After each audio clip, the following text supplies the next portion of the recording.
Dicebaggery is now live. Streaming art, Crytures draw and chat Pokemon inspired TTRPG.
Alright, I think we're ready to go here.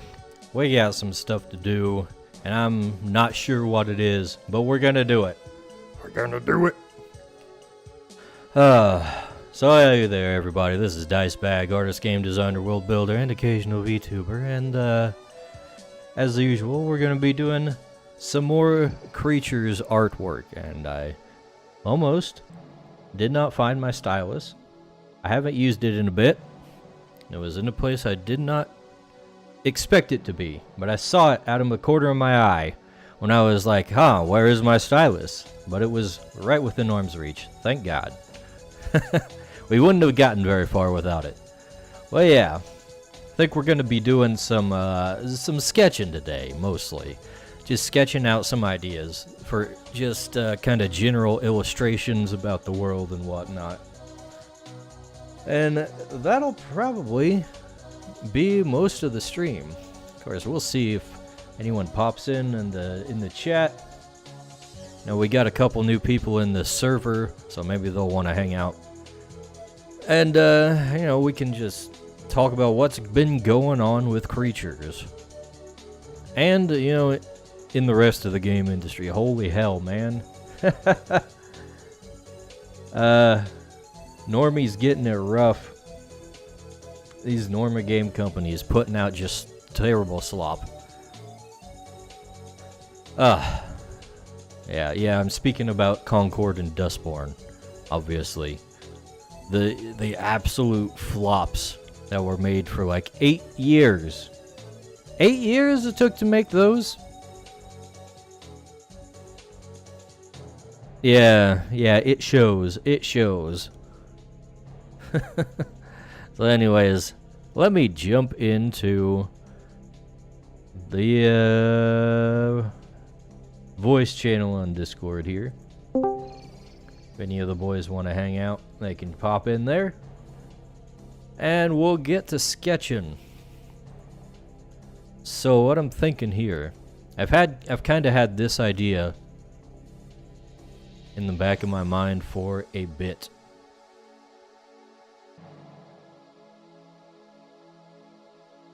And I never really got around to doing it, so here's the plan for today. I got big images.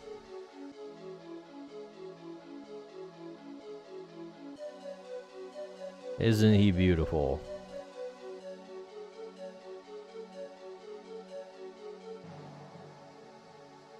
Behold, Snowpuff. Let's see.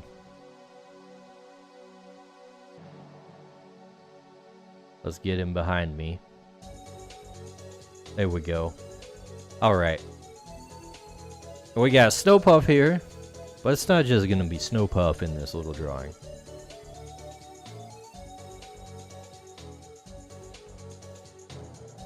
I haven't used this character in a while.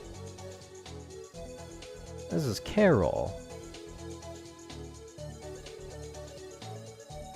Our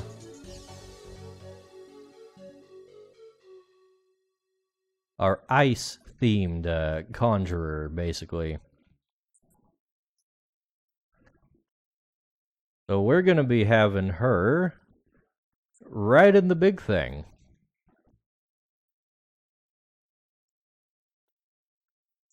There we go. Yeah, that's the whole idea. There it is.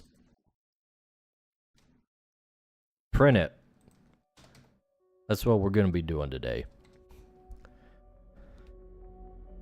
So first we're going to have to work out the composition here. Let's see. You know what? Let's work with a really big old brush. Nice and thick there. It's usually better for me when it comes to sketching. It's having these big old brushes. What I'm thinking is we'll make Snowpuff real big.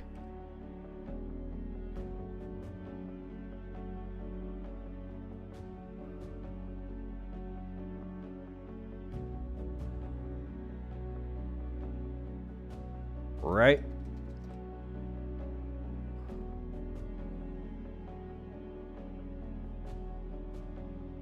And he'll be looking over his shoulder at her.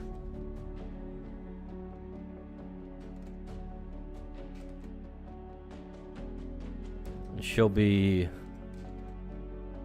riding on this back here.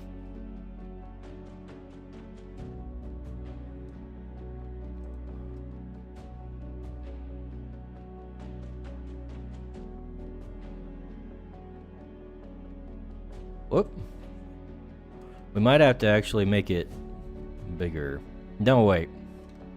You know what? We can make Carol larger here. She doesn't need to be that small. And we can, like, size up the entire picture like so.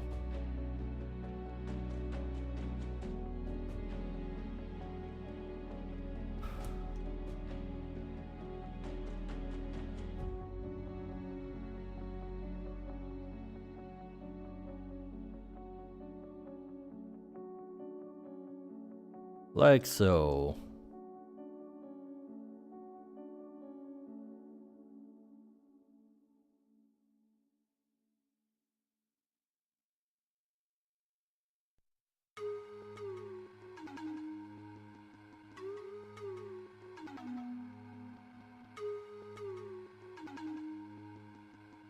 Gotta be careful not to make her too thick. That's just against the art style here. I have a tendency to draw my limbs a little bit thick. Thicker than they should be.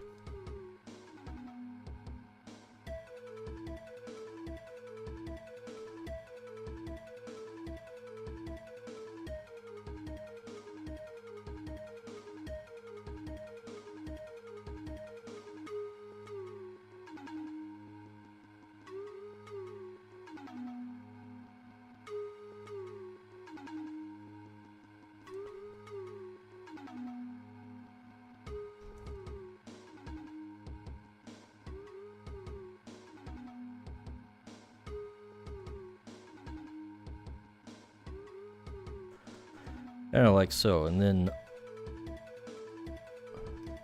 in this arm,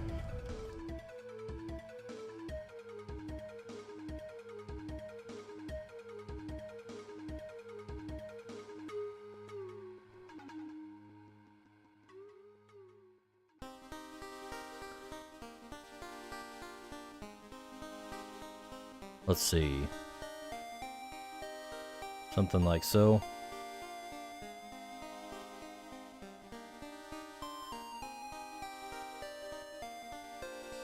You know what? Maybe she should have her arm positioned differently.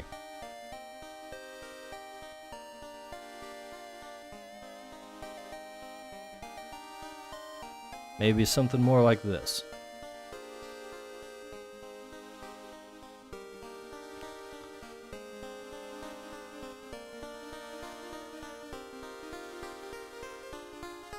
Because we want to have her, we're out of ice over here with the blade extended.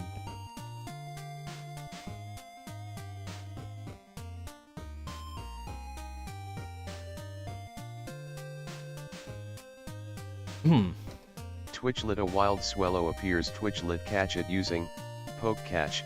Winners revealed in 90s. You know what? I should probably actually be trying to catch some Pokemons in chat right now.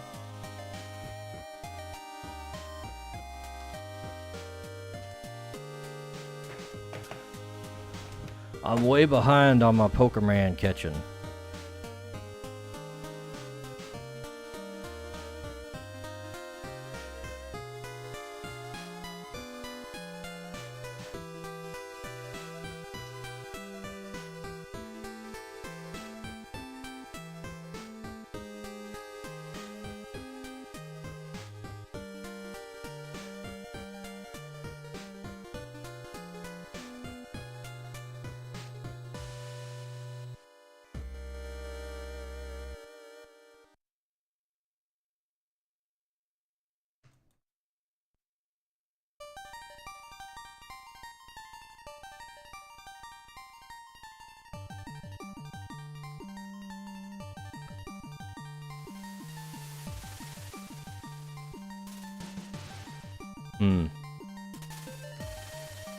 The thing is looking a little bit big compared to the arm here. Let's kind of shrink that down a Swellow tad. has been caught by dice baggery. Hell yeah.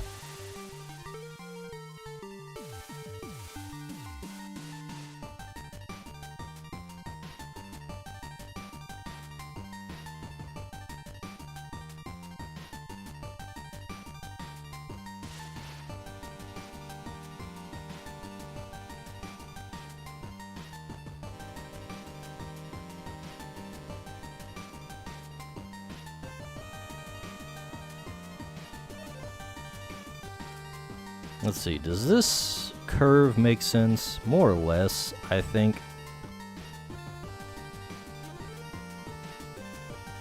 But it's not gonna quite look right until we make it all jagged and whatnot. Give her a little thumb here. Forgets to have the thumb! Can't hold on to much without a thumb. Whoop.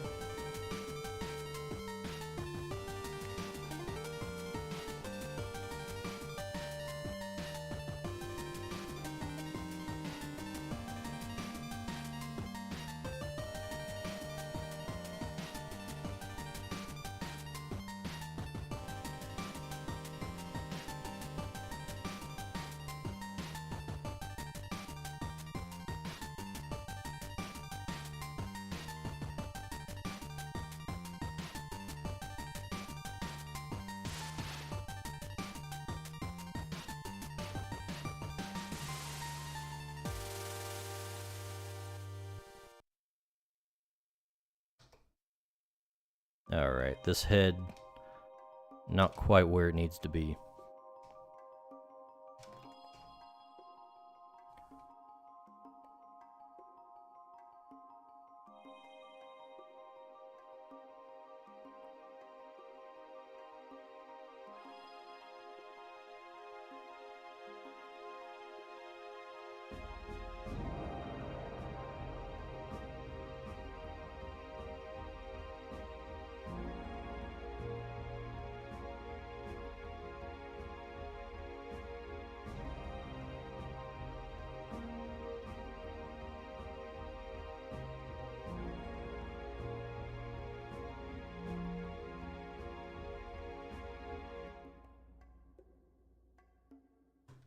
Gonna have to bring up a little reference here. I forget what her shoes look like. Okay. Just kind of boots.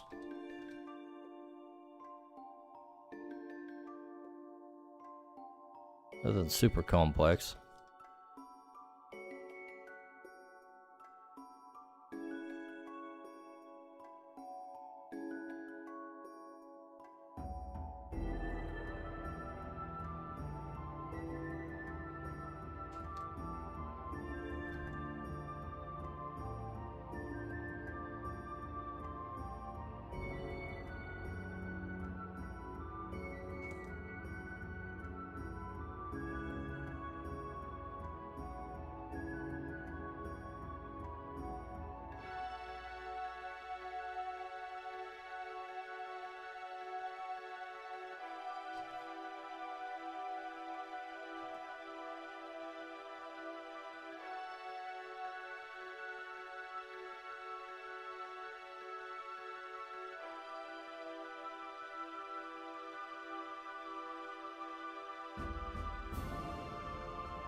Alright, I think we've got the pose developed enough. We can start adding in some details here.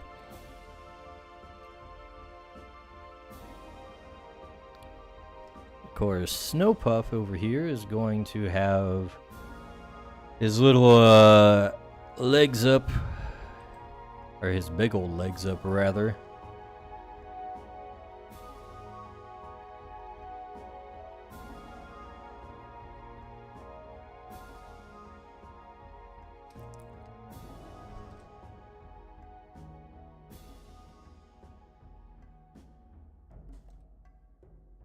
Like so.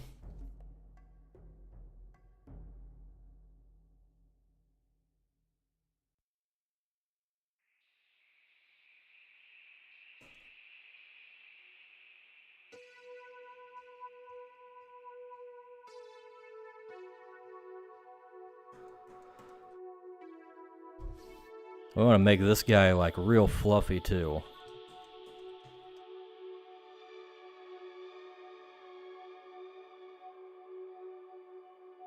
I'll give her a nice fluffy seat.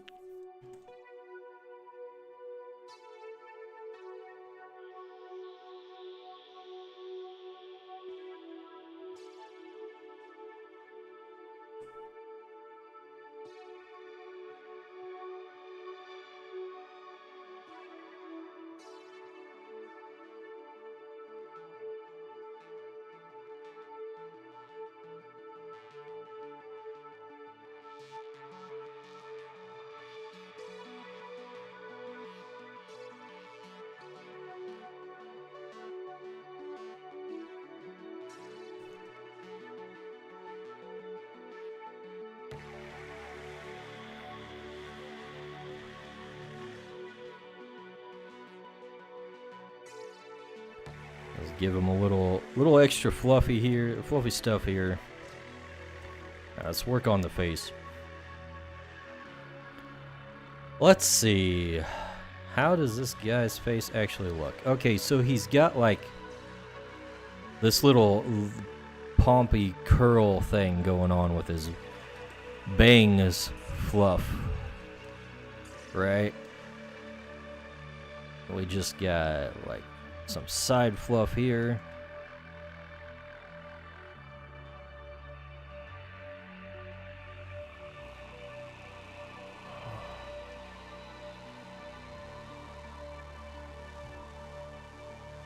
So this guy was real fluffy, so I decided to kind of give him like a hoity-toity, almost royalty look to him. That's actually reflected in the description I wrote out on his Creature Codex entry. That they like to act aloof from their little herds of Nimba, their younger forms. Let's see, this guy, he's a little more curved there. We're just gonna try and not get too detailed with it. But sometimes we're gonna have to put in details just to make sure assistant patron gets understands what I'm trying to do. Let's see. Oh yeah, there's gotta get his droopy ears in. Actually, most of them are gonna be off the page. Or rather, most of it.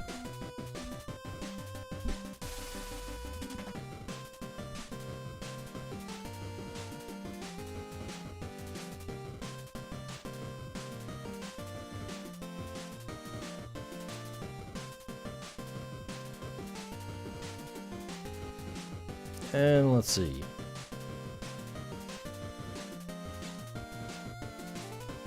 Let's turn down. Tune down, turn down. I don't know. The curve. We're gonna lessen the curve here. That way we have a little more to a little more room to add his droopy little ear here.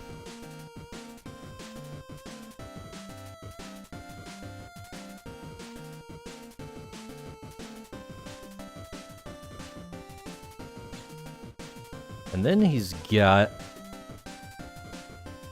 a lot of fluff on his chest here, getting up into his face.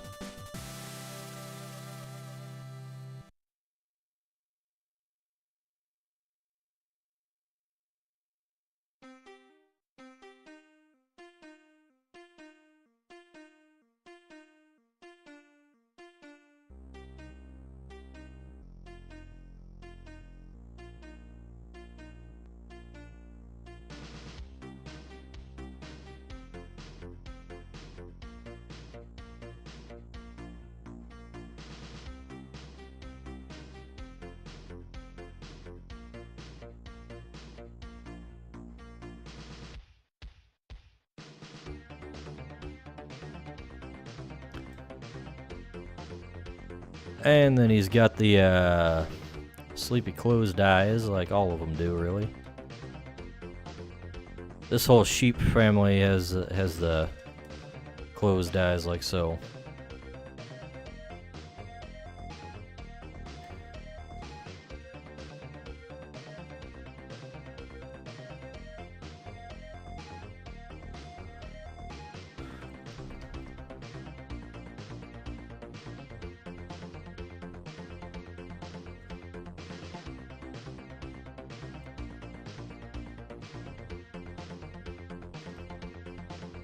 Let's see, something's a little goofy over here.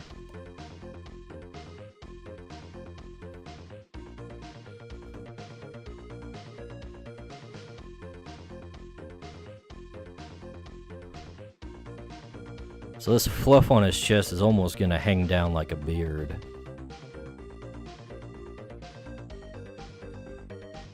And he has little tufts in between the big ones.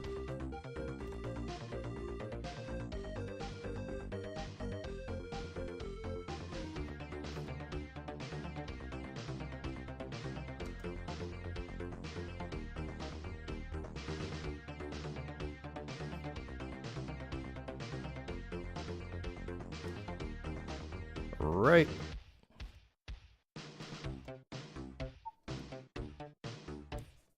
You know what? Should be more like so, probably.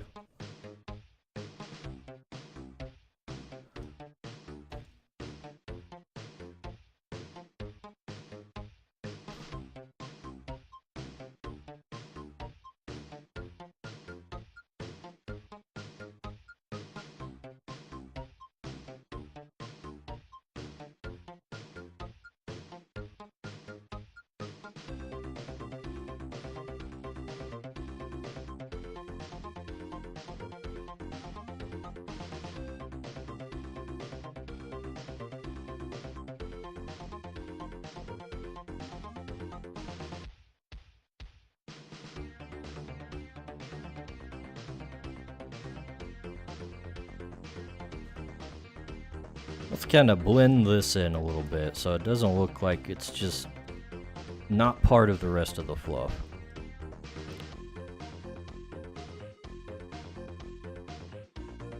We'll do like so.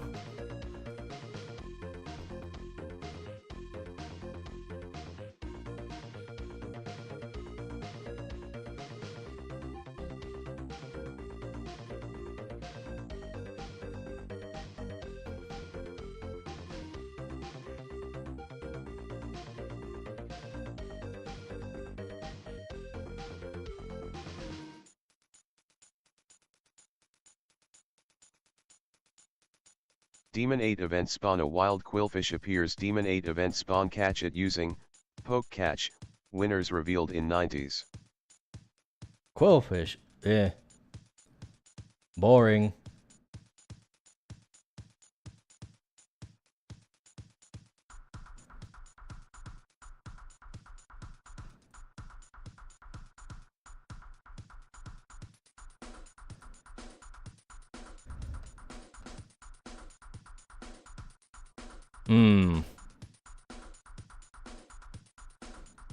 Something goofy about the arm here that I'm just not into.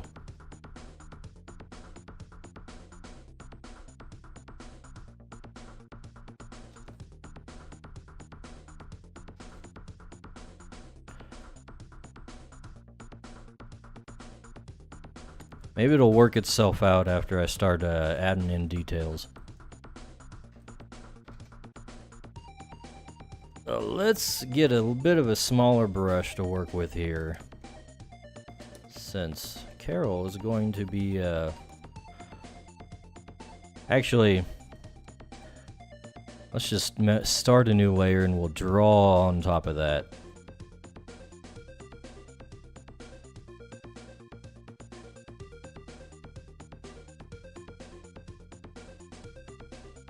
Quillfish escaped. No one caught it. John Asw 5 rig.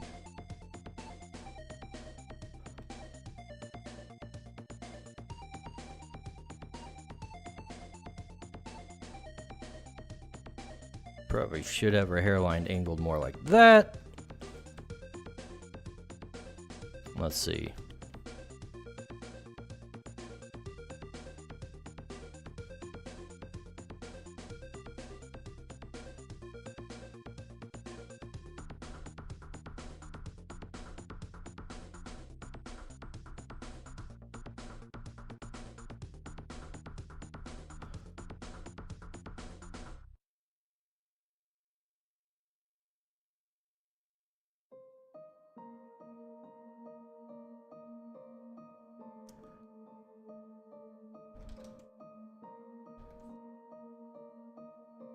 As far as her hair goes,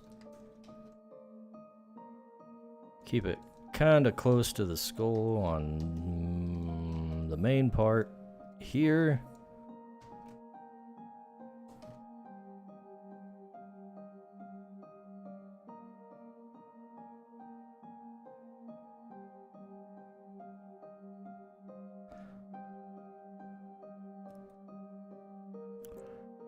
You know what? I should probably do like kind of a stylized thing here just to kind of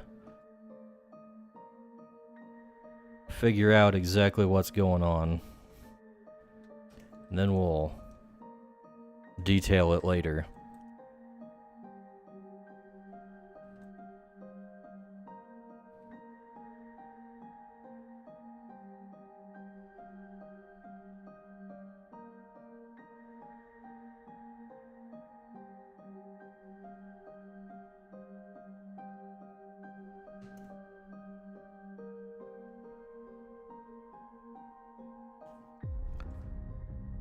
Like so.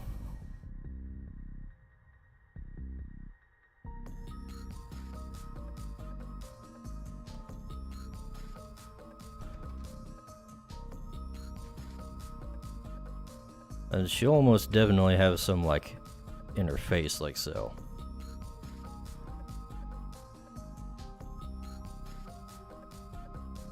Right. Right.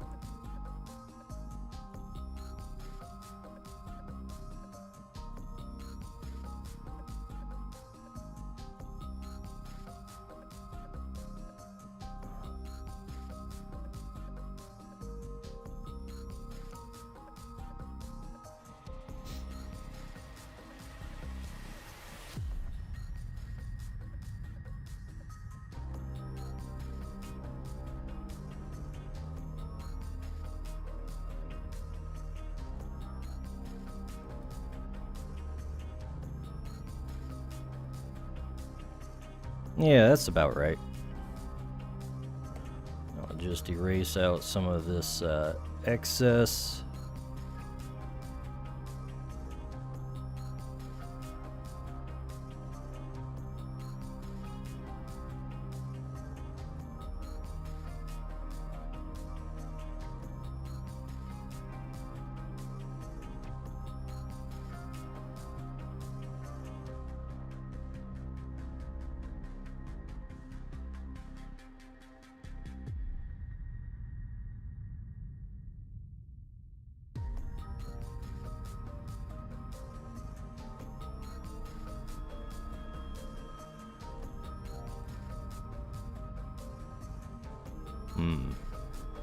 We do kind of want to separate the twin tail portion from the rest of her hair, but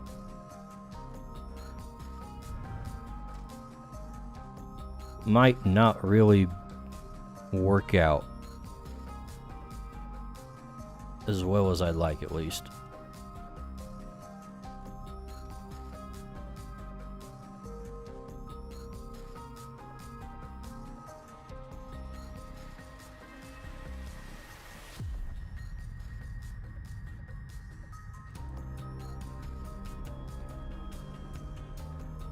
Let's see. Next, the braids.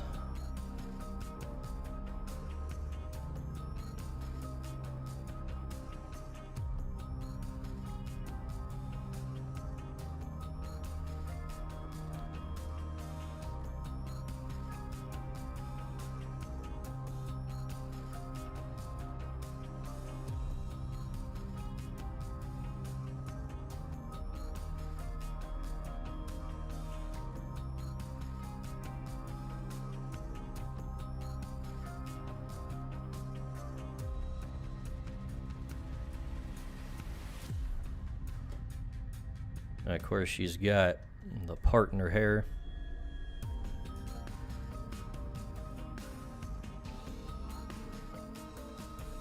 And I think there we have it.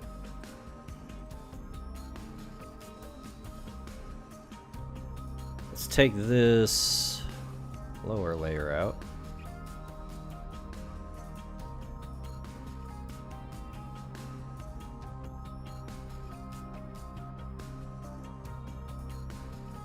Right, okay. Now we can start adding in some of the clothing details.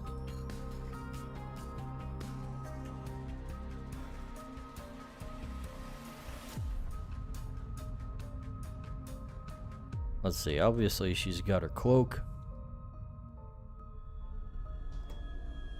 Common thing among creature characters.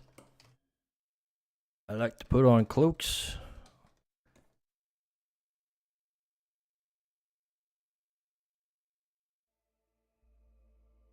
Gives them kind of a wizardy look, even if they're not really wizardy types of characters.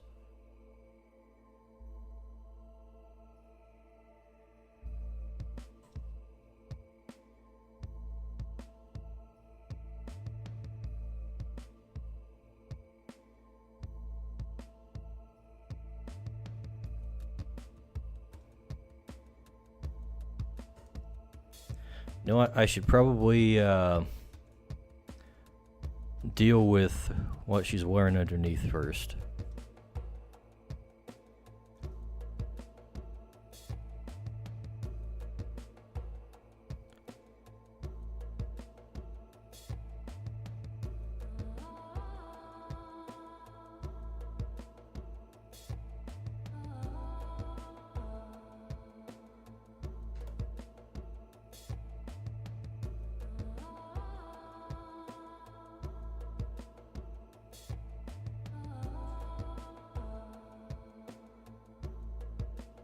So she's got kind of this corset thing going on.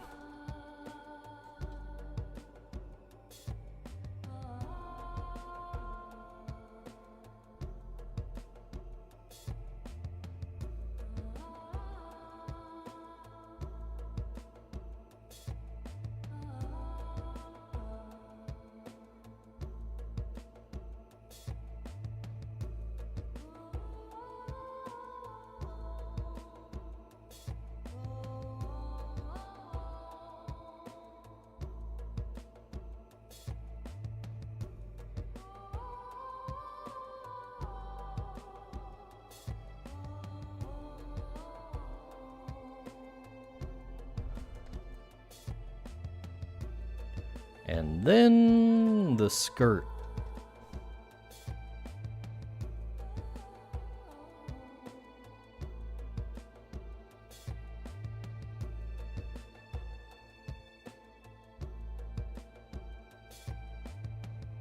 Which is kind of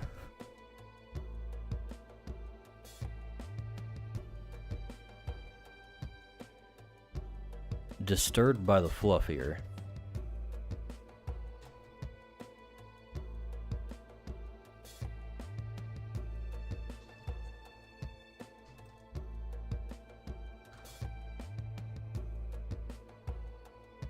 Let's see.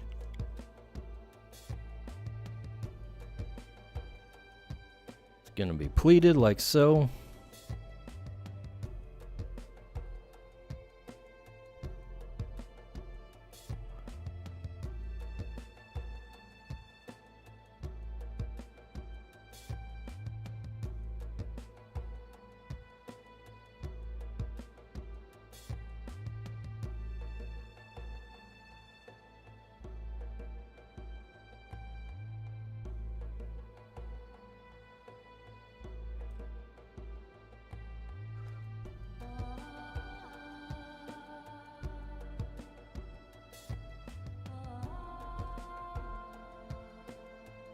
All right, the boots.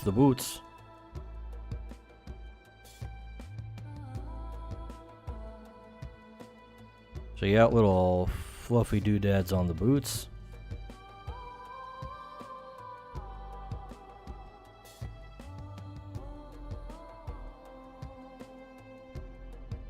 When leveling up a snow puff, do you have to choose between Cloud and Blizzard classes?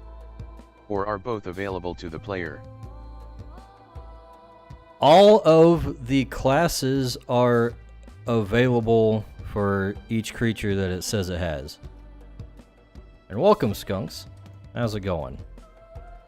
So classes basically are like skills for creatures. They're just the combat-focused stuff.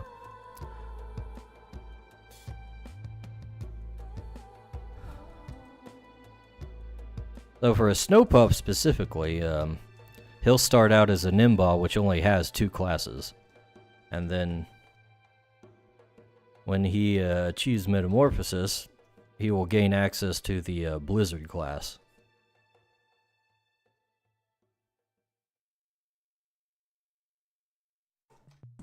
And that's how I'm doing the split Metamorphoses in this game here. Let's see.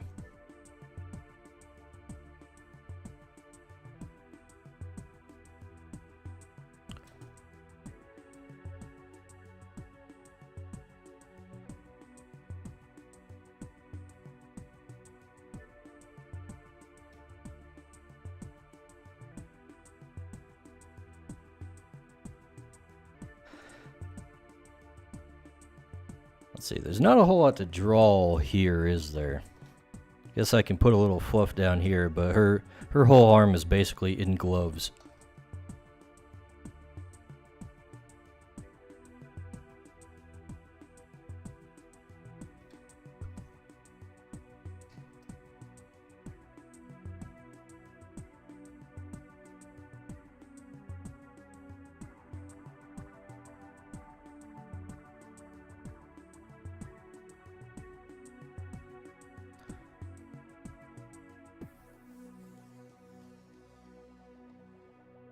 We might need to shrink the hand down a tad.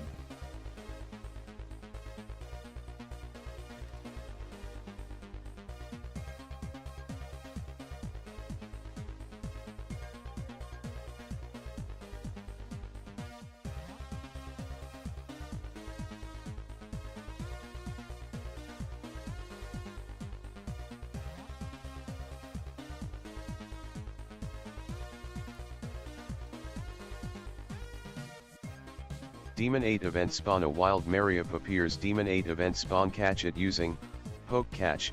Winners revealed in 90s. A Mareep? How fitting! I should catch the Mareep since we're drawing sheep.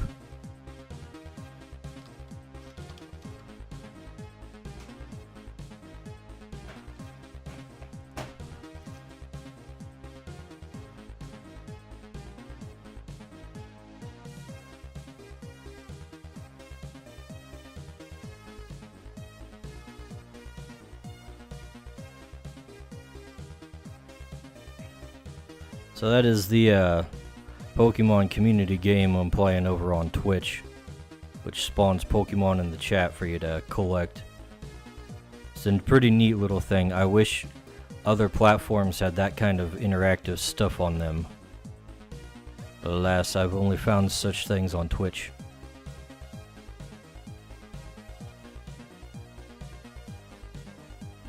Rumble, get your act together. Get us stuff like that.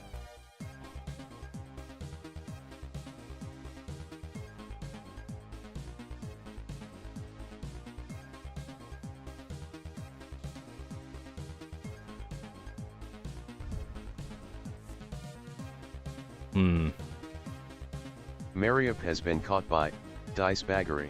Hell yeah.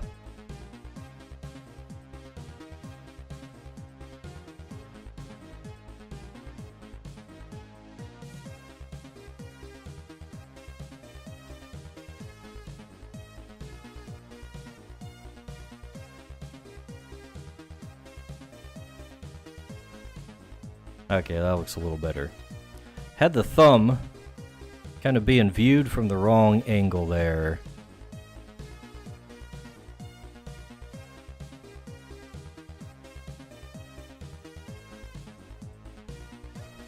Really, I could probably stand to squish the hand down a tad.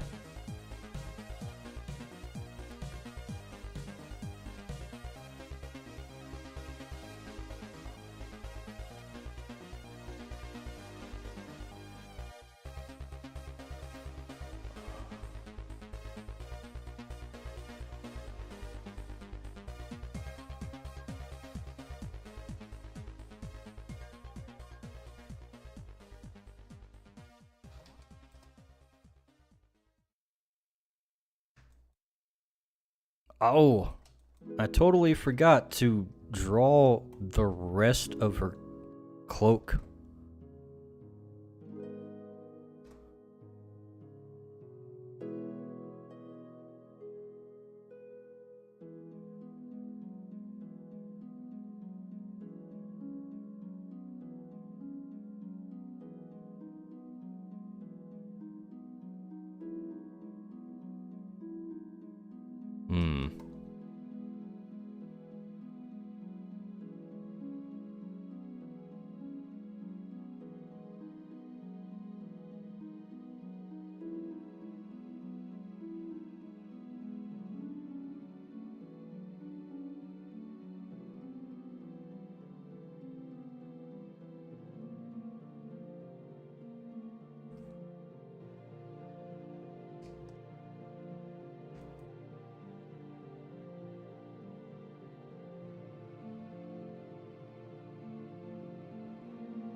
Of course, all of her stuff has to have little puffs and frills on it.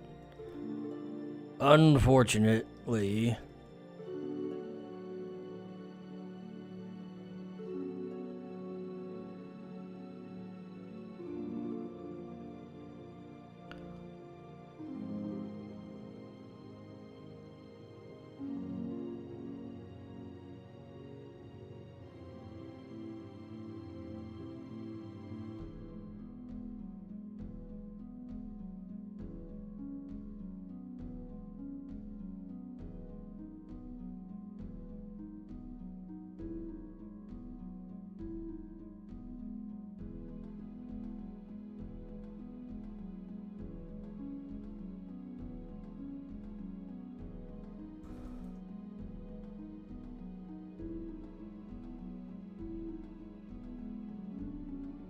Fortunately, I don't have to get too detailed with it because I'm going to send this off to my assistant and he'll work it out. Hopefully. As long as I don't leave too much to the imagination.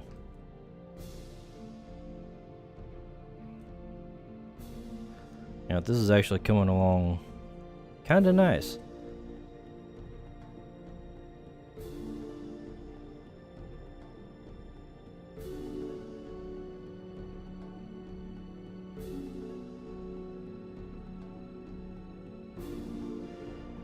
Okay.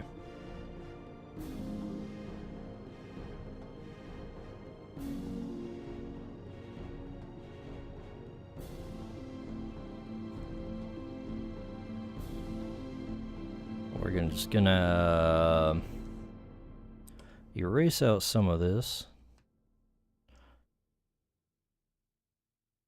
And we'll put it back in and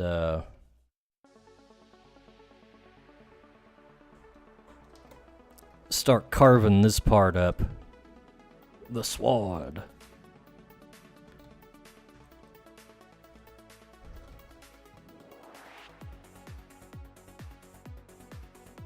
Or the rod, rather. For Carol. So rods and creatures are kind of like a cross between a wand and a lightsaber.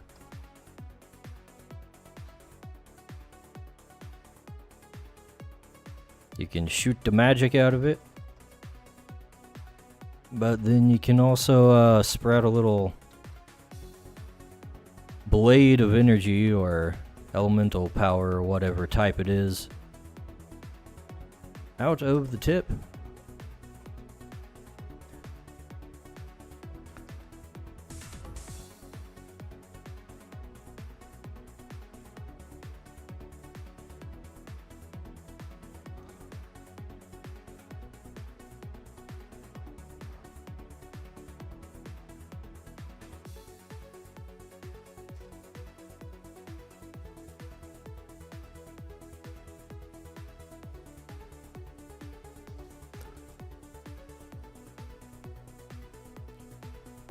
know what? I need to bring up another image that I've drew a long time ago, actually. Let's see, where is this?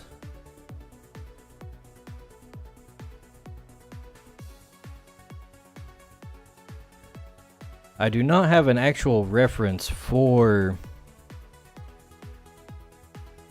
what the ice rod looks like, but I do have an illustration where I drew it out.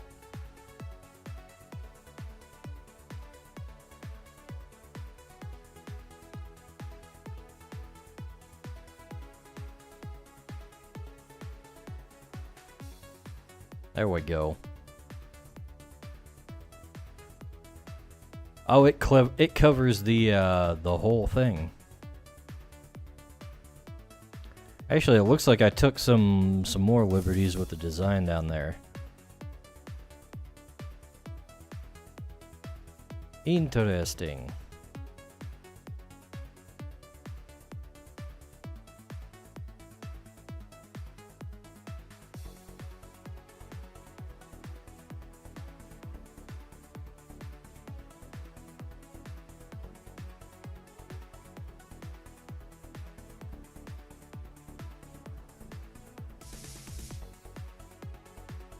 Let me zoom in on that right now, over on my other screen.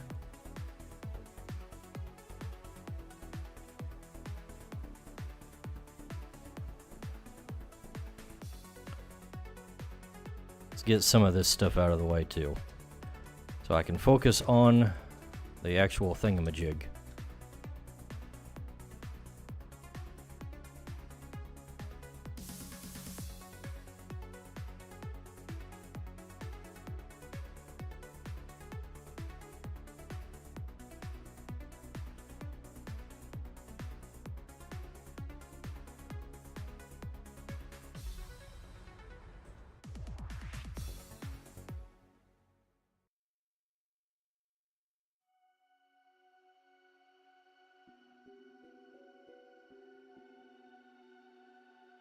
I remember you have a flower rod too.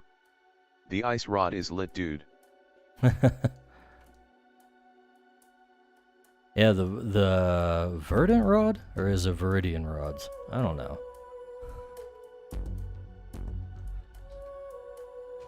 Designing the like overtly magical weapons is kind of fun sometimes.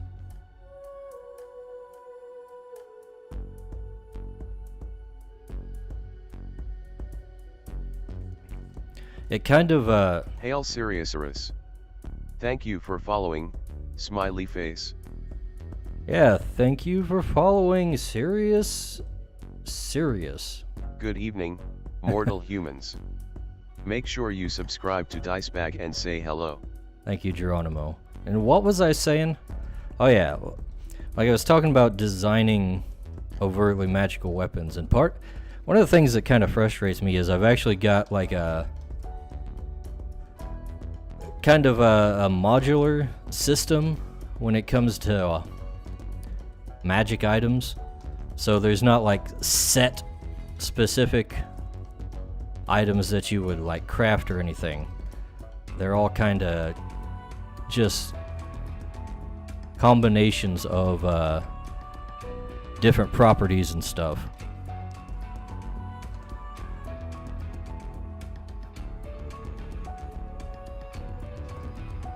So when it comes to like creating loot stuff,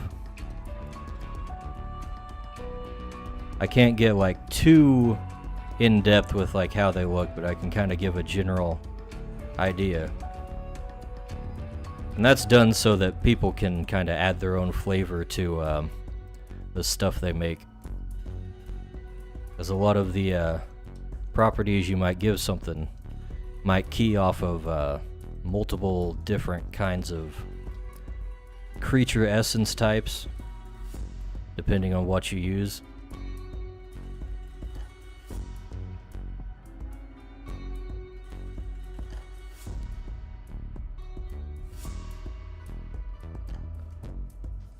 So I want to have room for people to flavor it how they want.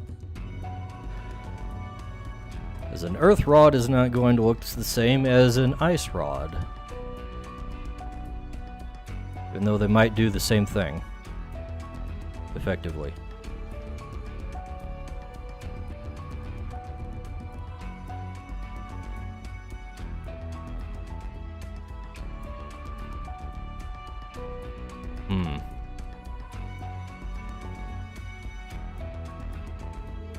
Actual curve on the sword might be a little awkward here. I feel like the blade is too thick.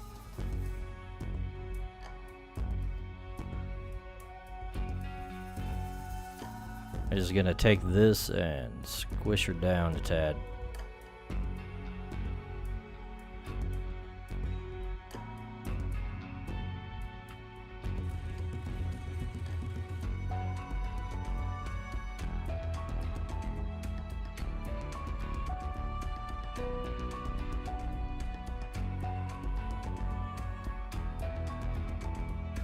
Okay, new idea.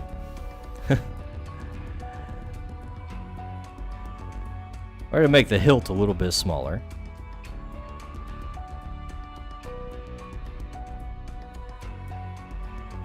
And we'll extend the blade a tad.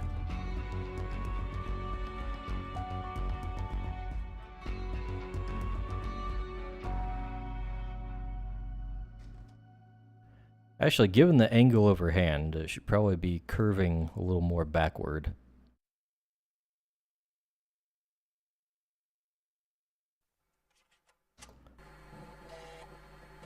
And this should probably be going in this direction.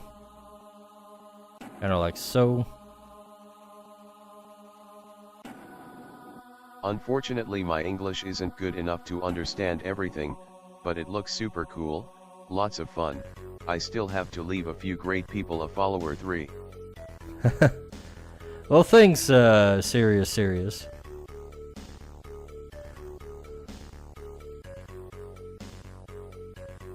Demon 8 event spawn a wild unknown appears. Demon 8 event spawn catch it using poke catch. Winners revealed in 90s. I don't know, does Twitch actually have, like, the recent information for all my stuff? I should check that.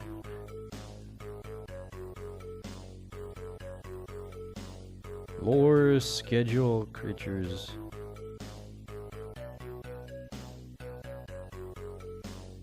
I don't see a link to the actual Creatures website. Let me throw that in the chat real quick.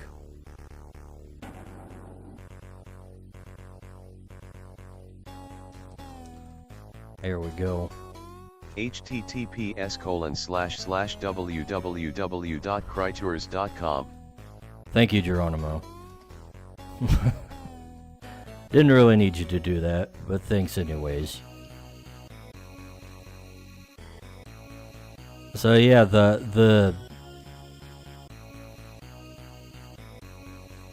what I'm doing right now is I'm thinking I'm just gonna keep the basic rules for free up on the website. Even when I'm like fully ready for some kind of physical release or something. That way people can get into the game. Unknown escaped. No one caught it. No barrier to entry, John asked really. 5 rigged.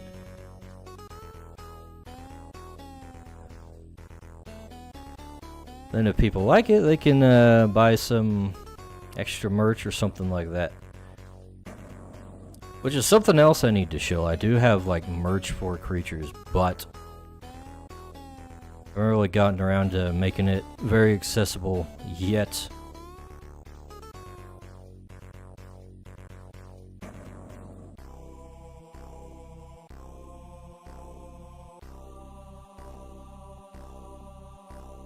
Alright. This one's coming together already. I'm gonna have to think of something else to draw. Because I ain't gonna do all the line art on stream here. I'm just sketching out.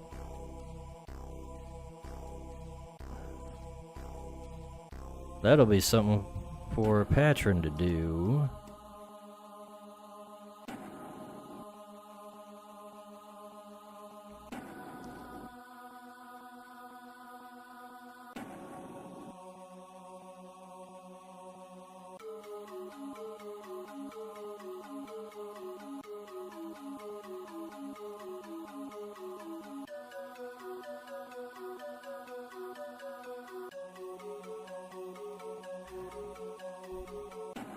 Okay, this little puff on top of the guy, dude's head is like kind of pissing me off.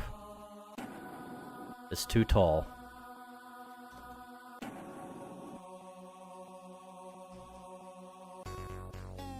That's a little better.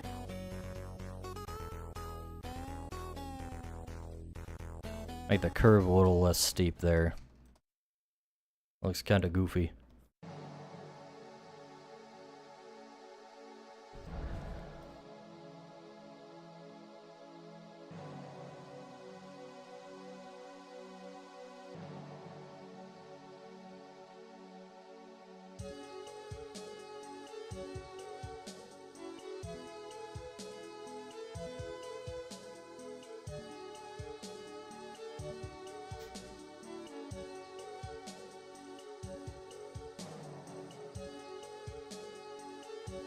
You know what I should do about this cloak, though, is kind of have it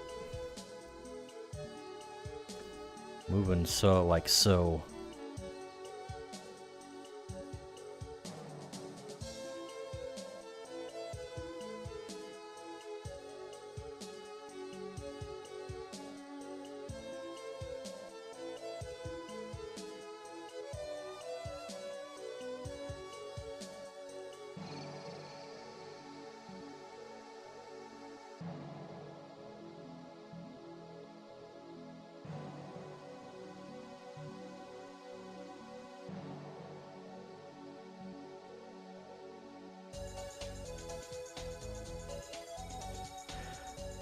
I started up a solo campaign recently. One of the goals I've been having is to kind of have the world and the rule system fleshed out enough that the DM doesn't really have to make things up off the top of his head. That's one of the struggles I've always had.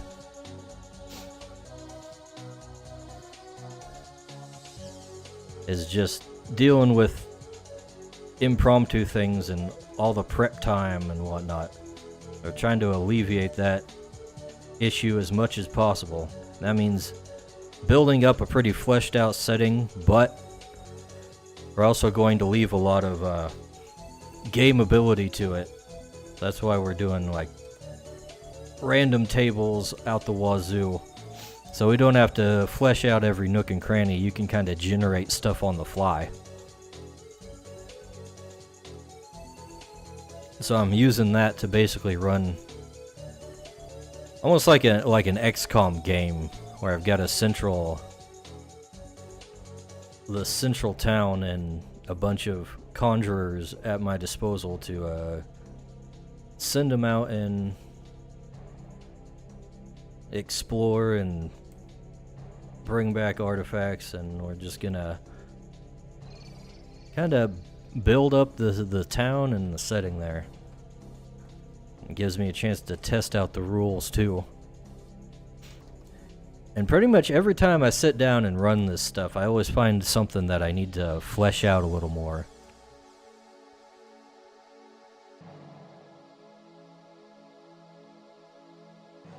Probably the next big thing I'm going to be working on is like social encounter rules.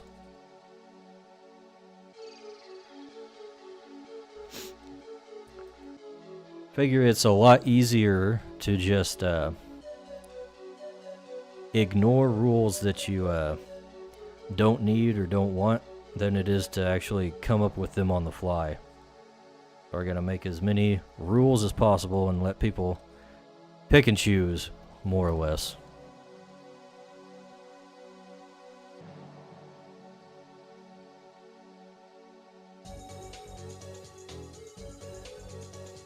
And if you don't know how to do it, you can just always look something up.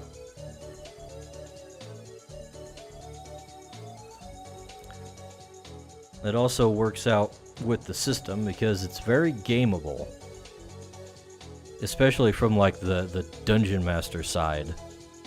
With the way you design the skill checks and the repercussions and all that. Lots of little things you can do with resource management to kind of throw curveballs at the party on a failed check without actually just completely blocking them off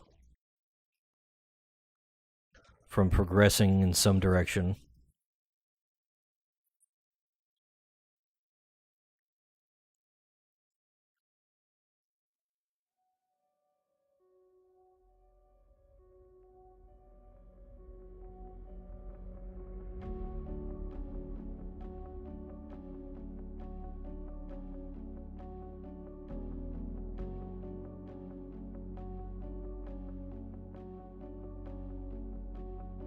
Shoes are such a pain to draw. I hate them.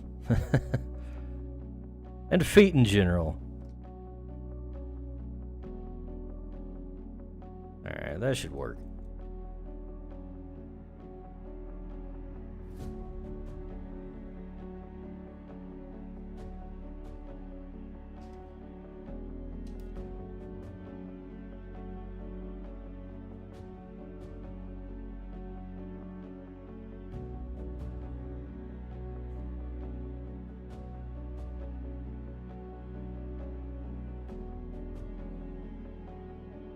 I probably should not get too detailed here because I have an assistant that I pay to do my line art, the clean line art, and I might as well use him. How do, Dice Bag? Hello there, the best badness 420k. How's it going?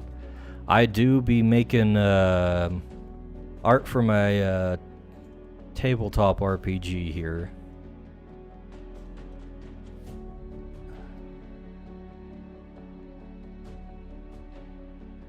Let's see.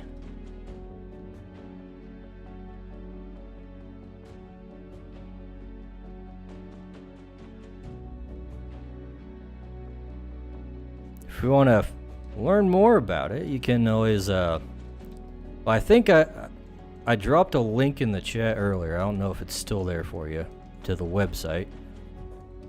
Or you could just ask me some questions. I could use things to talk about.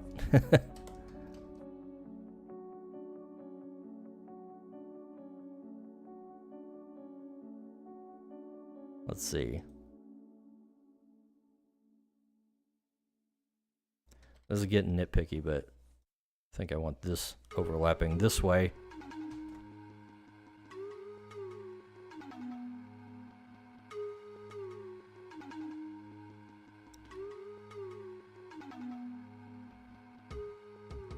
Let's go ahead and throw the face on for good measure.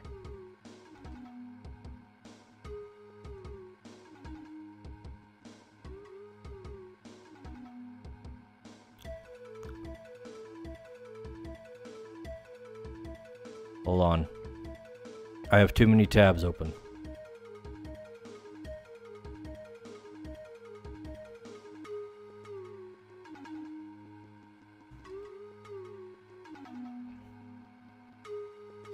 Alright, Carol here has kind of droopy eyes.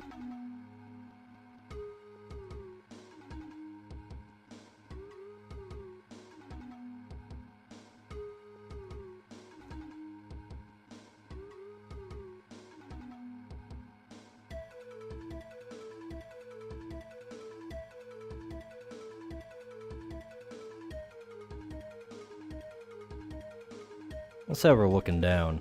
She is up in the air after all. On her flying mount.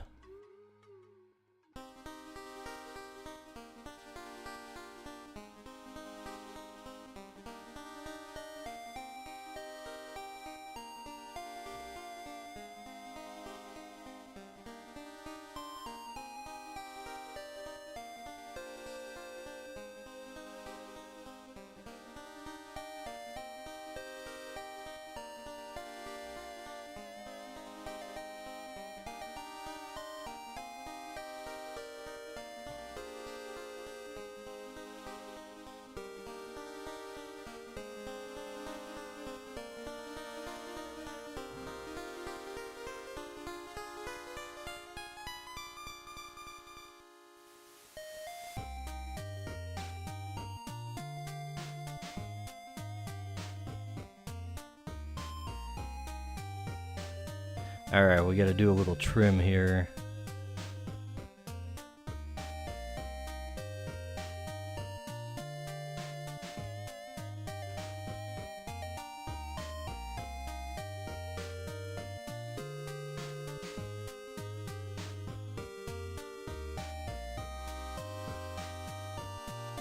I'm sorry. There we go. I chatted in your stream before, but I forgot what all I asked about.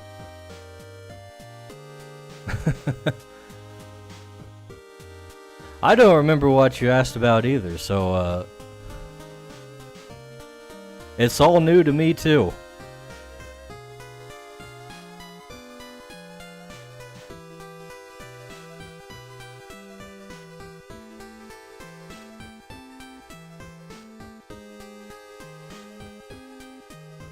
Let's see.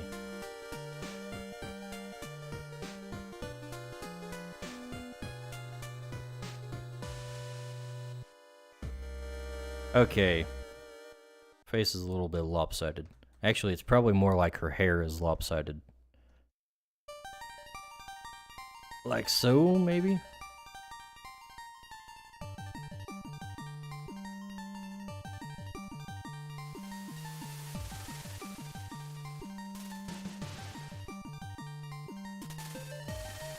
Then this eye is probably a little too close to the other.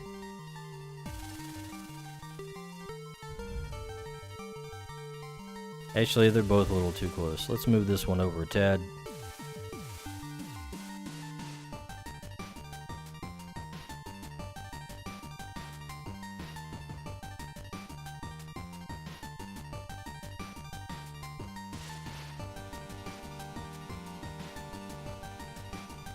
Let's see. Twitchlit, a wild mook appears. Twitchlit, catch it using poke A catch. what? Winners revealed in 90s. A mook! A mook, it says. Geronimo, pronounce your Pokemon correctly.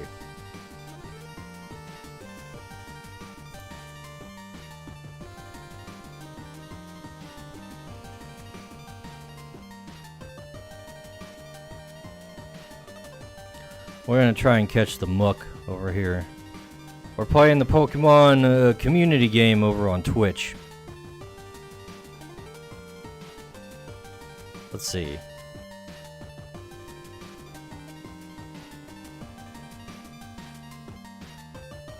Whoop. I need to remember take her you whole drew chin this off. one Cryture. It was like a chicken mixed with a tree. Was that part of the Crytures world or something else? That was one of the coolest concepts I've seen. A chicken mixed with a tree. That one does not ring a bell off the top of my head.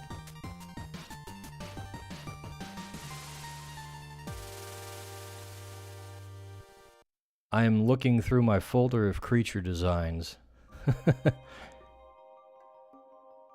Tree chicken. Mook has been caught by Dice Baggery. Hell yeah. Tree chicken. I don't see no tree chickens.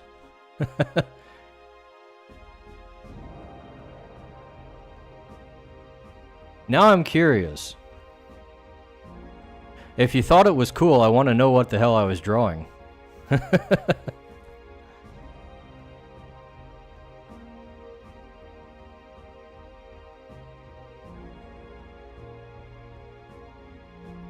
We got Cheapy, the little zombie chicken, and his guys.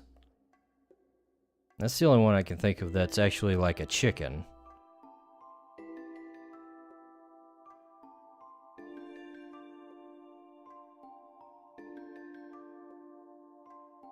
Yeah, it was the body of a chicken, and the legs was a tree stump.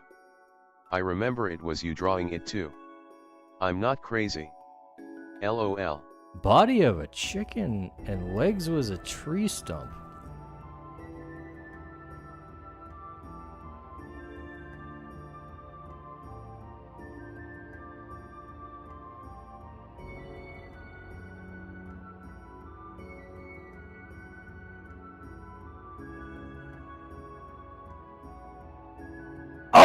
I know what you're talking about. You're talking about sub-creatures.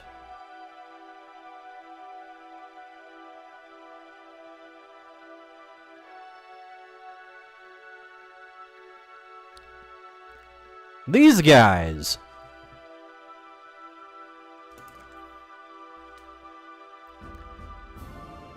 Yeah. This is what happens when you don't keep up with the times and don't evolve magical powers for a few thousand years. You start to devolve into things like this. Leo. LOL. Yikes. Yeah. This is where you get your food in the creatures world. Because these guys are unstable magical mutants, and they don't do so well when they get too damaged. They tend to dissolve into magical goo, and you don't want to eat that. It's pretty bad for you. At least raw. Yeah, I should probably design more sub-creatures at some point. That's something I kind of forgot I should be doing, but I should be doing that. I want to be Blob Cow. You want to be Blob Cow? Right. You know what? I need to take the udders off of these things. That's a little superfluous. I hate that.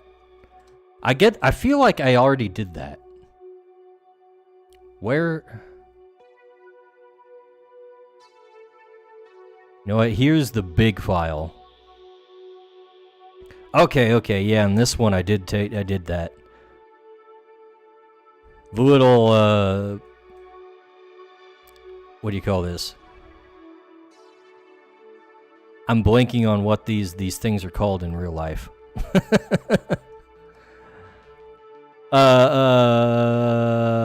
Pigs. Pigs, yeah, these little pig things.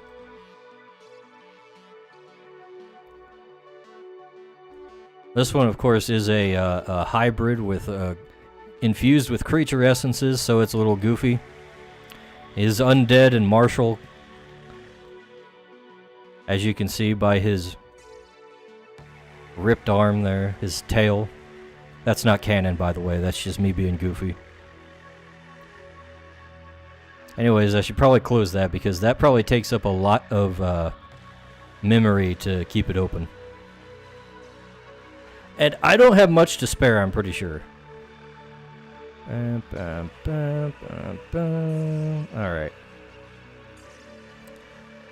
There we go. I think this one's ready to call it done on the sketch. I'm glad you have an answer for the lifelong Mon collecting world question, where the hamburgers come from. I've thought of everything. Yeah, no, that's something that kind of bugged me about the Pokemon world. Mind of a genius. Weird yet awesome concepts. There's a lot of world-building stuff I came up with creatures that is literally just like, okay, Pokemon doesn't answer this question, so how do I? Because when you're working with a tabletop RPG, you kind of need to understand how the world works. You can't just blame it all on game mechanics. Because people are going to want to interact with it. They're going to be like, why can't I bring all 200 of my creatures with me on my journey? They're just in little crystals. It wouldn't weigh that much. So you have to be able to tell them no. Because the magic don't work like that. Here's why. Anyways, what should I call this? Let's call it Frosty Flight. I'll know what that is later.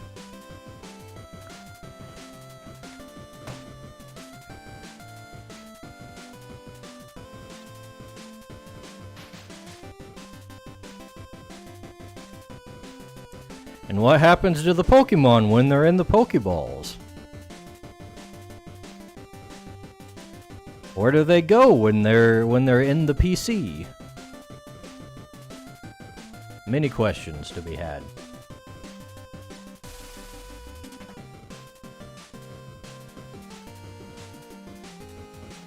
They go to the Conjurer's astral pocket, by the way.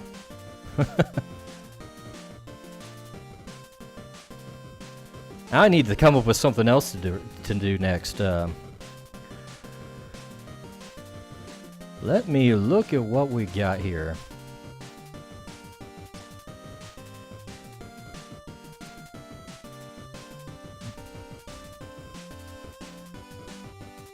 There you go. https://www.crytures.com/cryture-codex. I'm looking through here trying to find some more inspiration on things that I haven't really drawn much yet.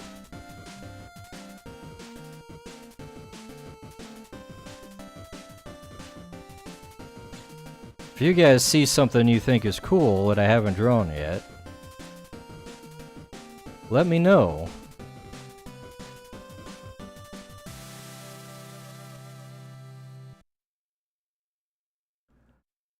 Let's see.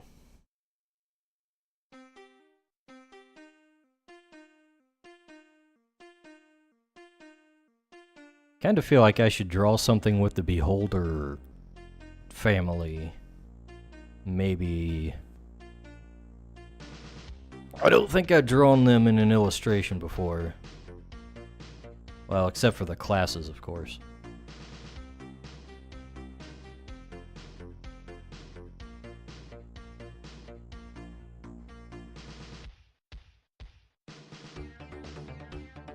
Let's see. What kind of character could we put in such an illustration?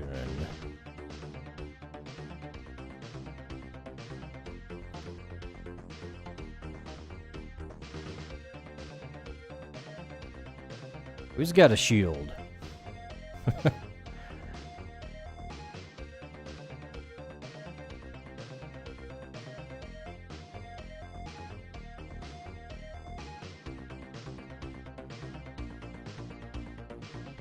I ain't got too many characters with shields. I should probably draw more at some point.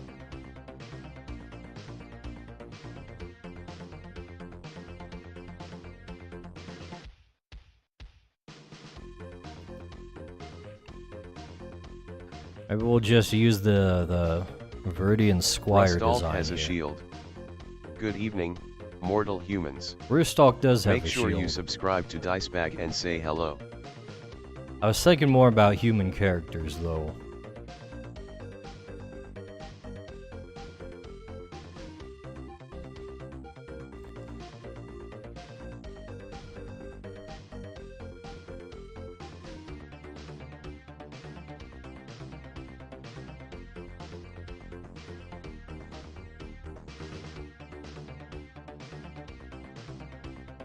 They would fit together, though. Let's see. Let's get a new one. Let's actually make this... Should I make this perhaps phone wallpaper sized? Is it time to make a new phone wallpaper? Actually, you know what? I feel like the last time I did one of those, it was like the same kind of situation. The same setting. The same characters from the same organization. Let's try a little different composition. Let's do like a straight up square. That should be vertical enough for me.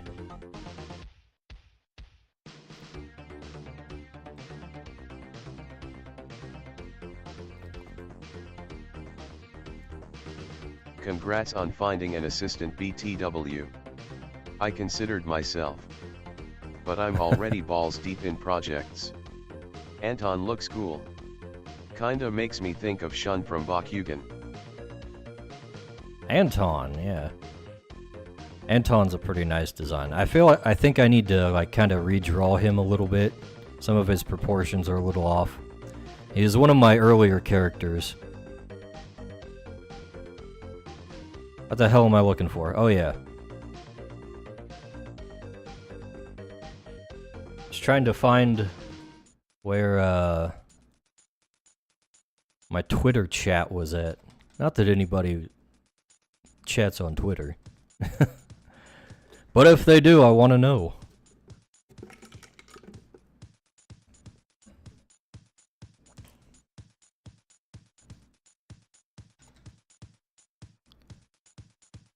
Alright, so... That's probably too big.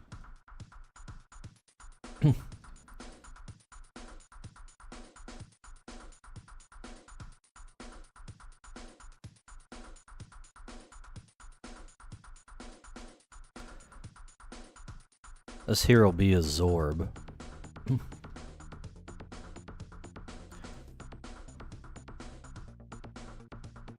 Let's wait a second, hold on. Okay, he should definitely be flipped.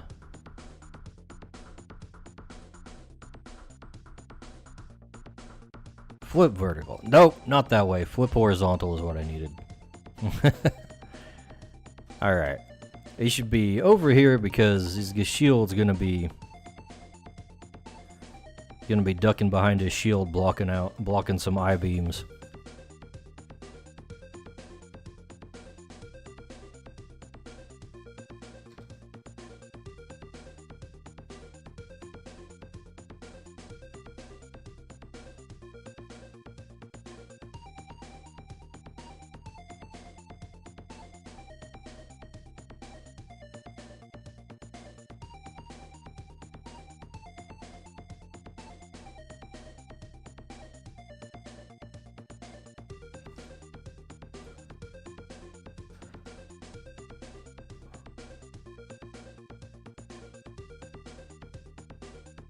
Can I ask for a one drawing request for me, please? Demon 8 event spawn a wild Donphan appears. Demon 8 event spawn catch it using poke catch. Winners revealed in 90s. Yeah, sorry, but I'm not doing requests today or any day really. I've got too much of my own stuff to do to be doing requests. Let's see. Can you draw Angora Buniri from Pokemon Angora version for me? No, and I have no idea what that even is.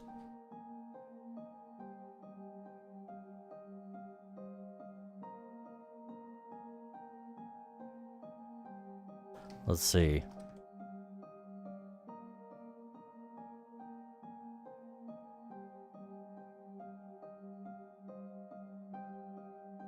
How does this shield actually function?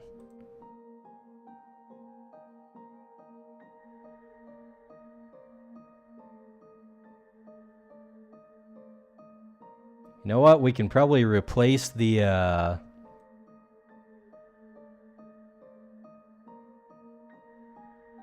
Hold on.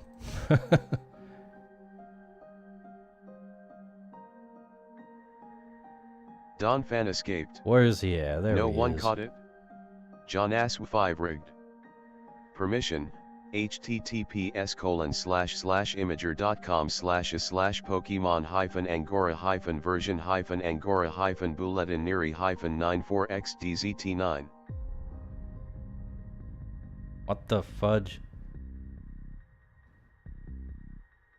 Okay, buddy, if you're gonna be persistent about this after I told you no, then we're gonna be banning you.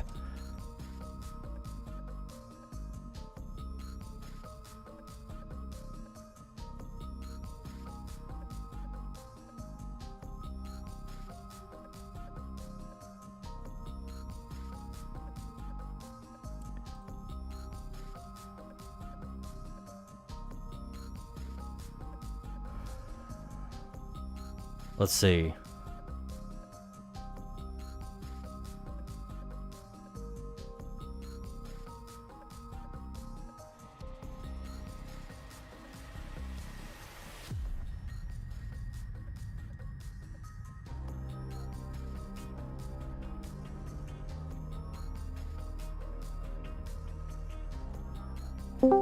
Arms should be like this.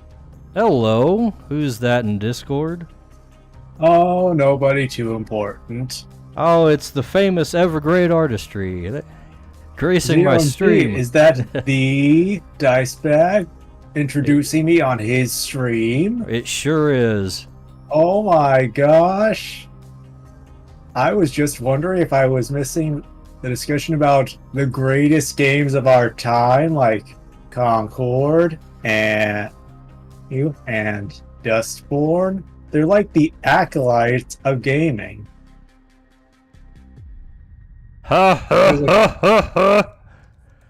I think Yeah. the titles of those have just become buzzwords in themselves. Pretty Love much. to see it. Yeah.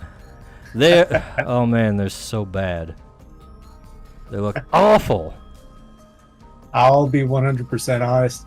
I know literally nothing about how Concord actually plays.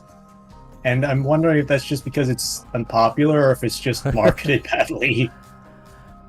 I also have never seen actual Concord gameplay. Yeah. That should say a lot.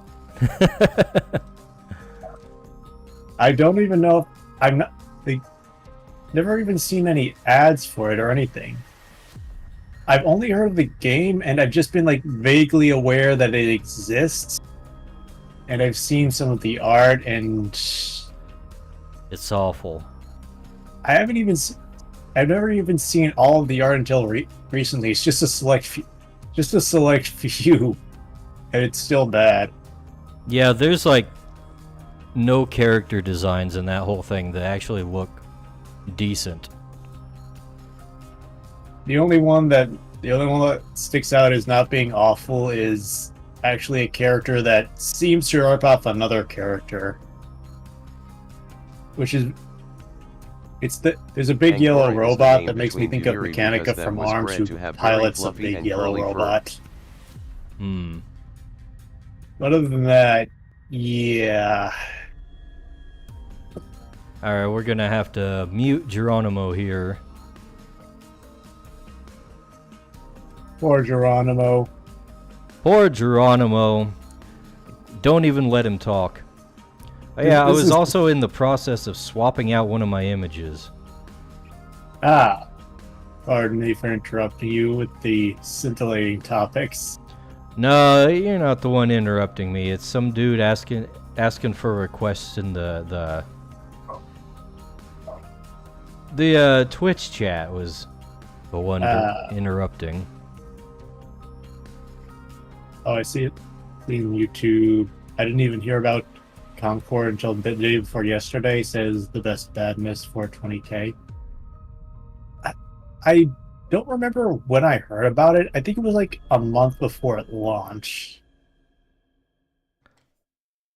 The only thing I'd heard about it before was just people making fun of the character designs. For good reason. Yeah. The only thing I've heard about the gameplay... Okay, well, there's actually two things I heard about the gameplay. It's meant to be a hero shooter, like Like a Overwatch. decade... Yeah, around a decade after they got popularized, and there's like one or two successful games, and one of them is kind of really hobbling along. Mm-hmm. And just that it's similar to Overwatch, but like slower, which is exactly what Overwatch needs.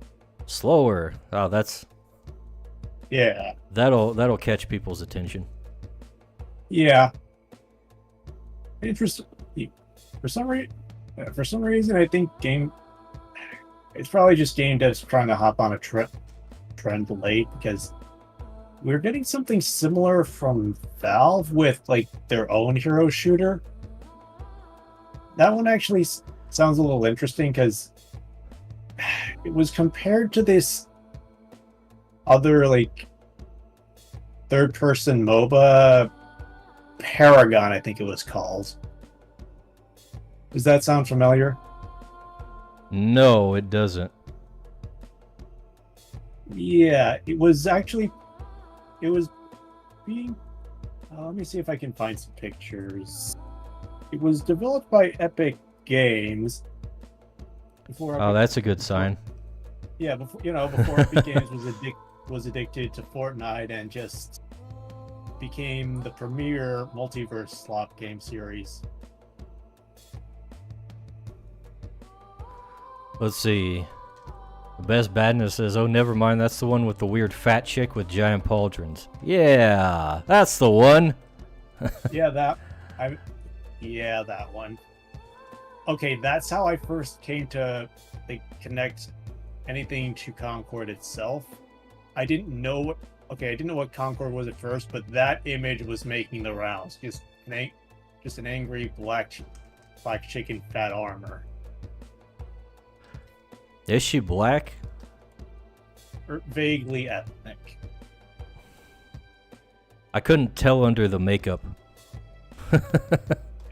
Yeah.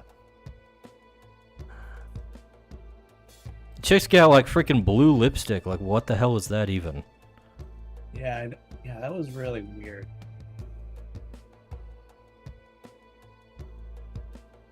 Well, some of the design choices do seem kind of like both random and just not really intended to be appealing. Well, apparently, like, both of these games, Concord and Dustborn, were both started in like 2016. Like, they've been in development for like 8 years.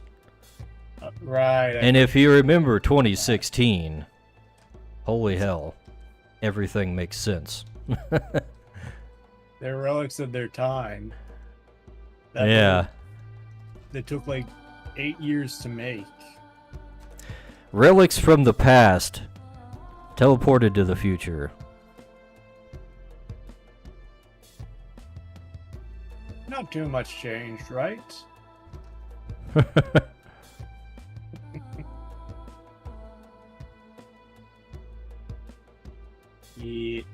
Yeah, anyway. I'm glad Sony's making such smart business decisions. That is your company on Sweet Baby Inc. and Woke Investors. It is no doubt. Definitely an investor thing, because who else would think that something that was popular a decade ago would be just as popular now? Without any of the things that initially made it stand out.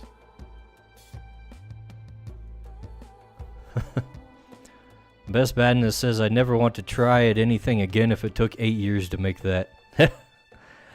No, look at it this way. If people can take I was trying to put a positive spin on this, but it's actually kind of hard. Just think about it. If this is the Go best, for it. Go for it. Give us the positive spin. Okay. If this is the best that AAA gaming can get with millions of dollars, and 8 years of dev time, indies are gonna eat their freaking lunch. I've been thinking about indies versus big things, and I'm kind of convinced that it's not indies that are going to kill big companies. The big companies are going to kill themselves, and indies are just going to take up niche market shares and gradually grow if they're just if the big ones are just constantly incompetent. And if you know anything about gaming, you know that no one actually wins at gaming. They just fail less than their competition.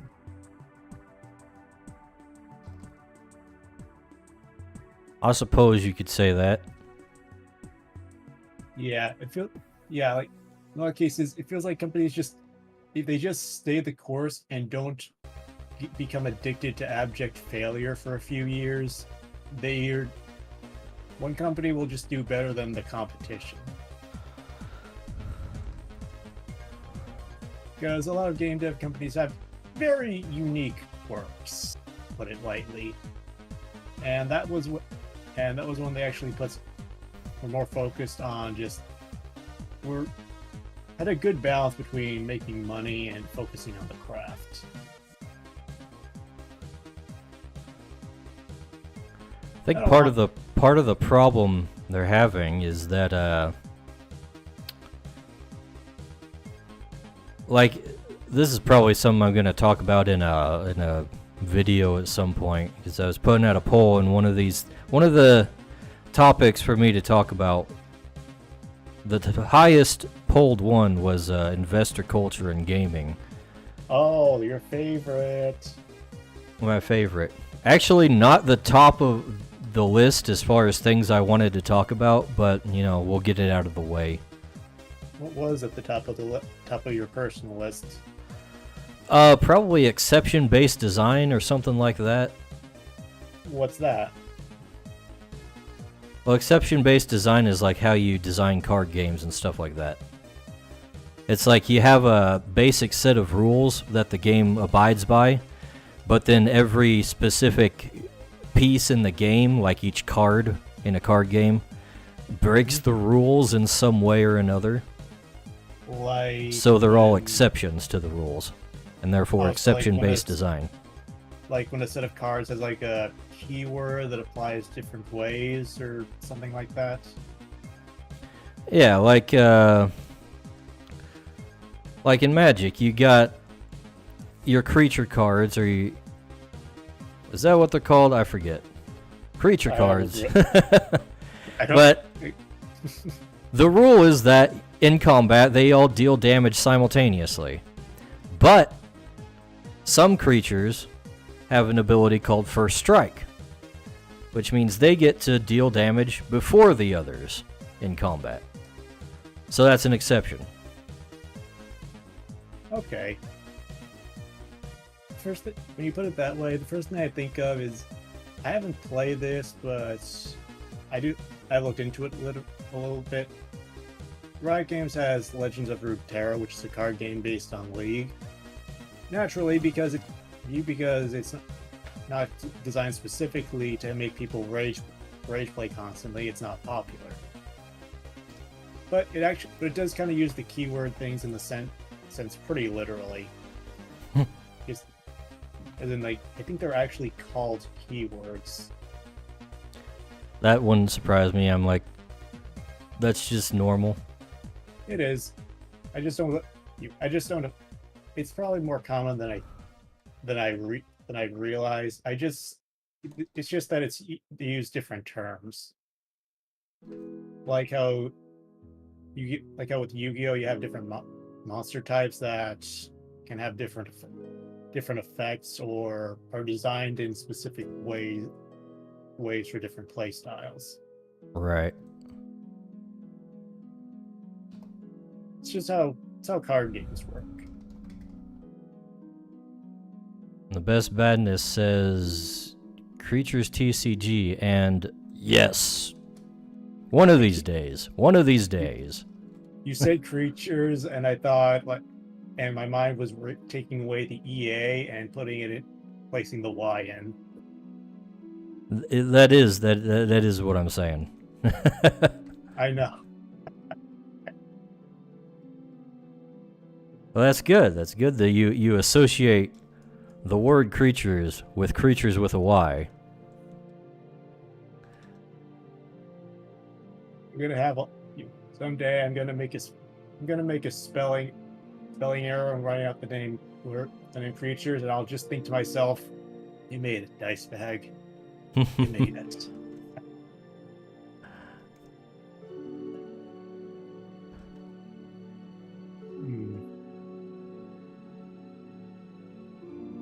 The other topic that won was investor influence in gaming.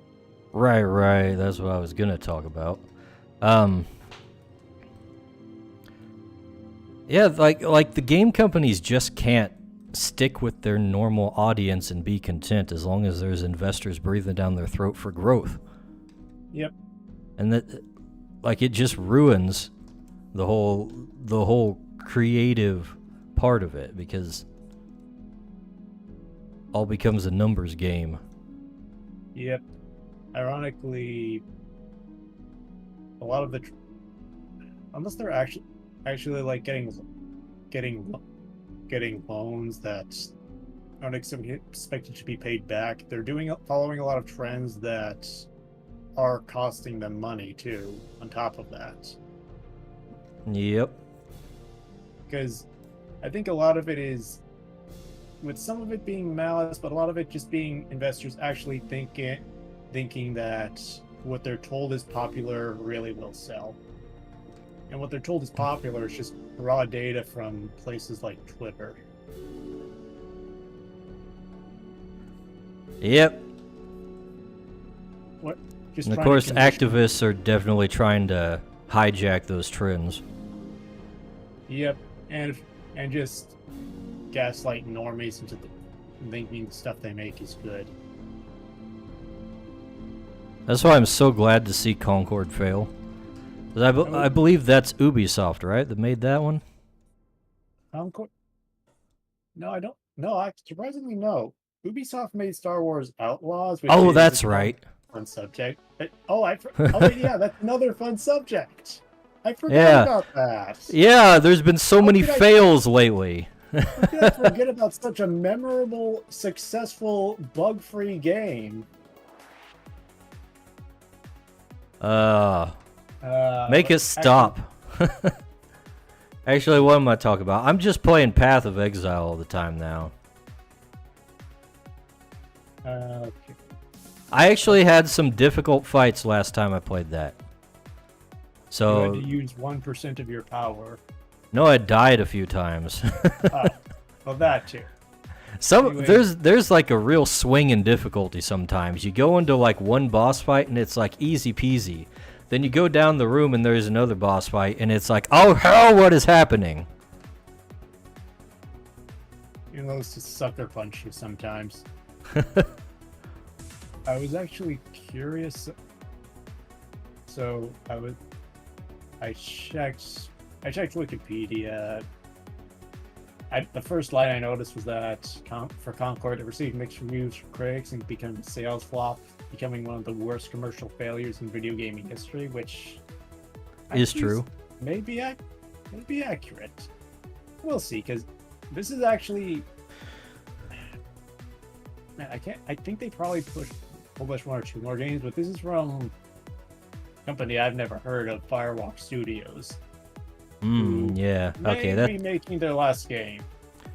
not as much of a success against normiedom as I thought it was then. Yeah. Yeah.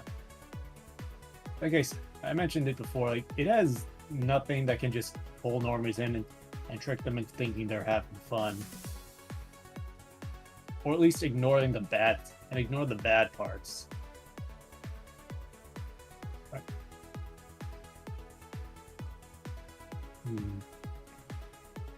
We'll see what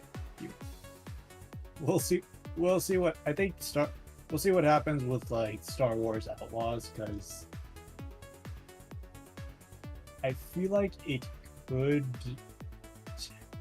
Okay, There's Here's the thing. definitely people who want it to be good. it could yeah, because here's the thing, it could definitely sell quote unquote good in that if you're not completely insane, it'll probably do well for a video game. Unfortunately, Ubisoft probably gave it a very bloated budget and probably has projections way higher than what they spent. That's pretty standard these days. Yeah, so even if it does sell well, I can vividly see it just being a failure.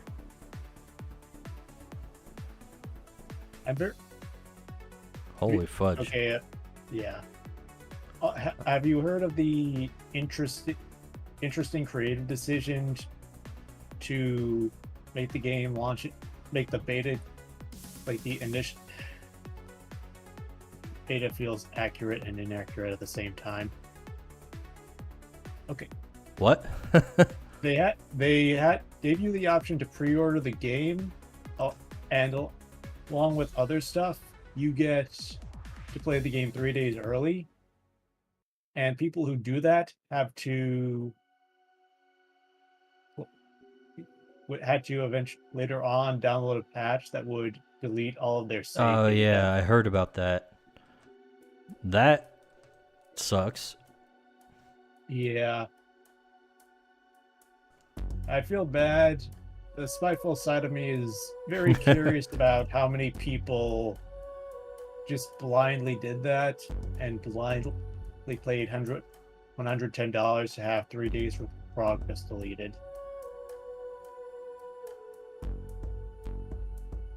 It's not right that it happens, but You shouldn't have. Nobody should have expected it to happen either. That's the thing. yeah, you shouldn't have had to, but I don't even need to look to say that there's probably nothing in there that's really worthwhile pre-ordering, unless they had some really, really nice physical stuff, like maybe an art book, which probably, even with some of the creative decisions, probably looks better than the actual game, if they had something like that.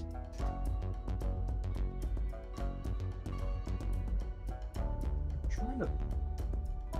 On the Best Badness says, I miss thinking about that old demo footage of the dude with the overcoat and cowboy hat walking around with Star Destroyers overhead. Was that for Star Wars Outlaws? I don't know. I want to say there was some kind of droid character I remember seeing that kind of fit that description. Yeah, I know that.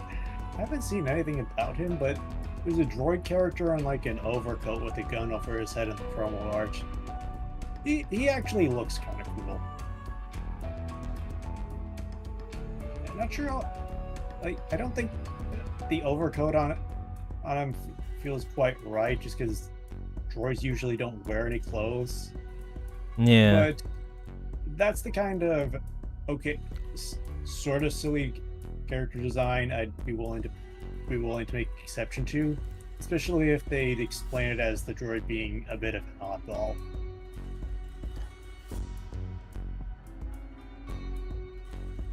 Are there any droids that you would describe as normal, really? Good point. They all seem to have really quirky personalities. That would, or they're just bloodless killers. Yeah, nice and quirky. There is one, and there is that one really famous droid in Knights of the Old Republic who's just leans all in on being a psychotic killing machine. Everyone loves him.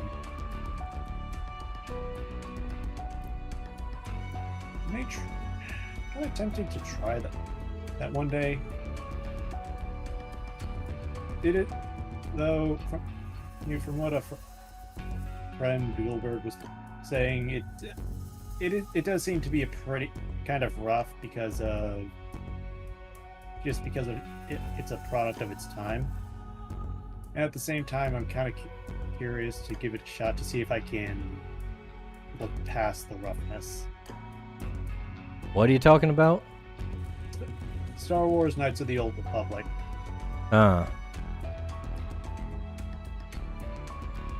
Since like among Star Wars spin-offs, it seems to be one of the most popular. I believe it was made back a long time ago by BioWare. Right. BioWare used to make good stuff. Yep. I think they're the ones who made a lot of D&D RPGs, aren't they? Let me have a look at their pedigree. I want to say they made Neverwinter Nights. Let's go down the list. This is it's Wikipedia, but it's the easiest place to find stuff. On the list. Let's see.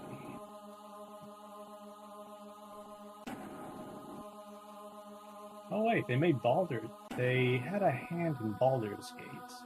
Okay, so they go even further back. We are talking about the earlier Baldur's Gate, right? Oh, definitely. Maybe Let's see. Trying to find some stuff.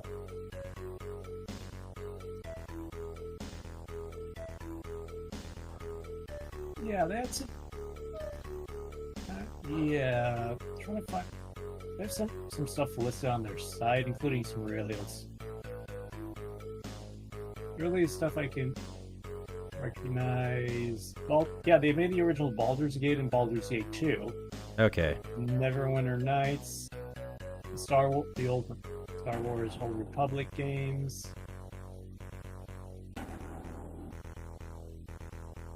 Best Badness says it's a CRPG and a lot of people don't like the invisible dice rolls nowadays. Yeah, that's probably one of the things that's actually been improved over the years, is that they've kind of embraced the tabletop nature of computer RPGs more. The dice rolls are invisible? Yeah, I heard about them, but I thought they were like something you rolled intentionally. What? Like the dice, I heard about the dice rolls in Knights of the Old Republic. I thought that was like something you could see. There's usually some kind of setting you can add in like the battle logs or something that will show you the dice rolls, but it's not, like, they're not turn-based, so it's kind of hard to see what's going on.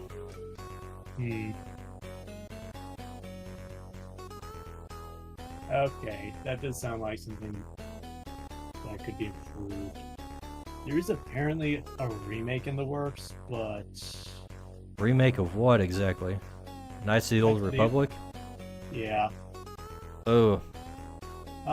Very odd. I'm not too confident that company can't...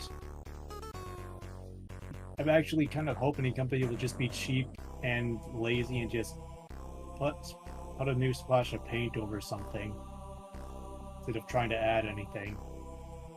Or just change anything in general.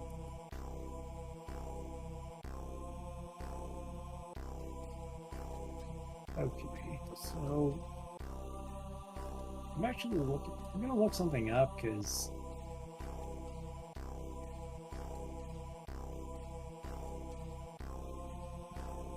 Dragon Age Origins.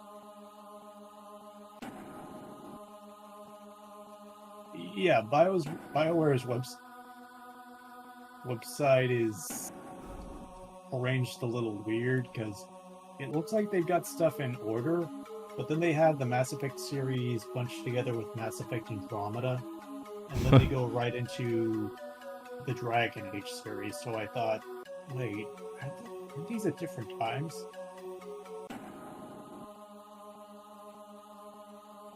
Yeah.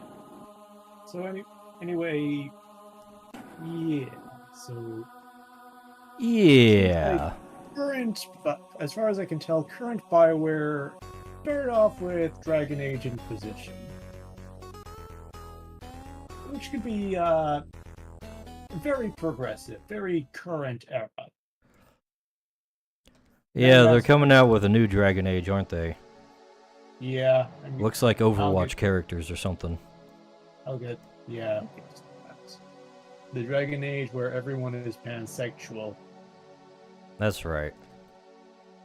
That's the one. Keep them out of the front of the kitchen. Who knows what they'll do to those poor frying pans.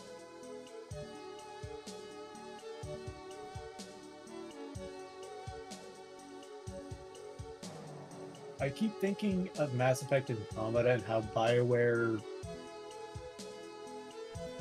and EA kind of has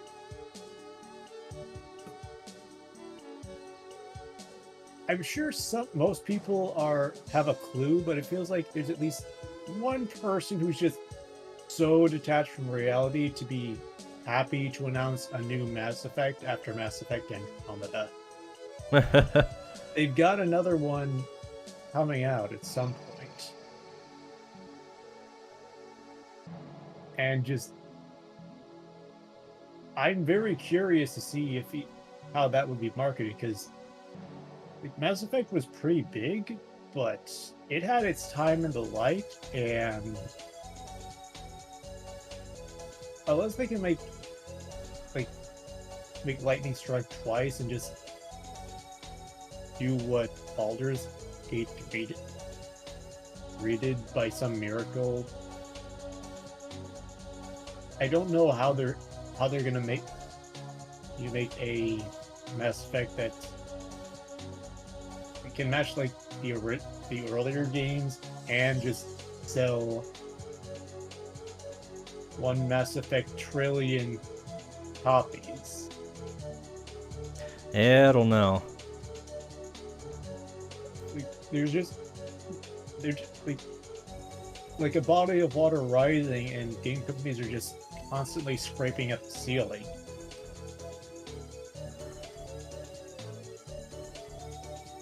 Especially given that their games aren't really designed to go beyond the story that they presented. Yeah. Like, what are you even going to do in another Mass Effect game? The story's over. Well, it's usually true, and why a lot of games can add.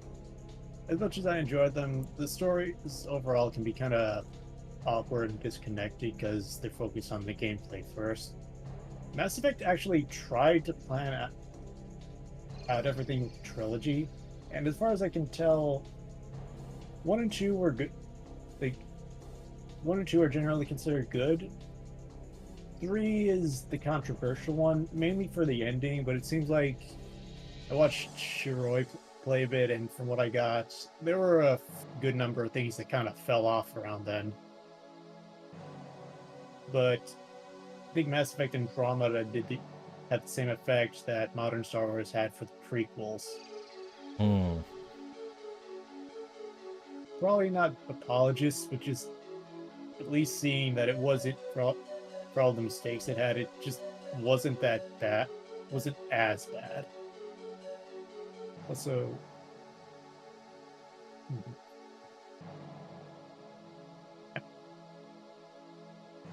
What are you chuckling about?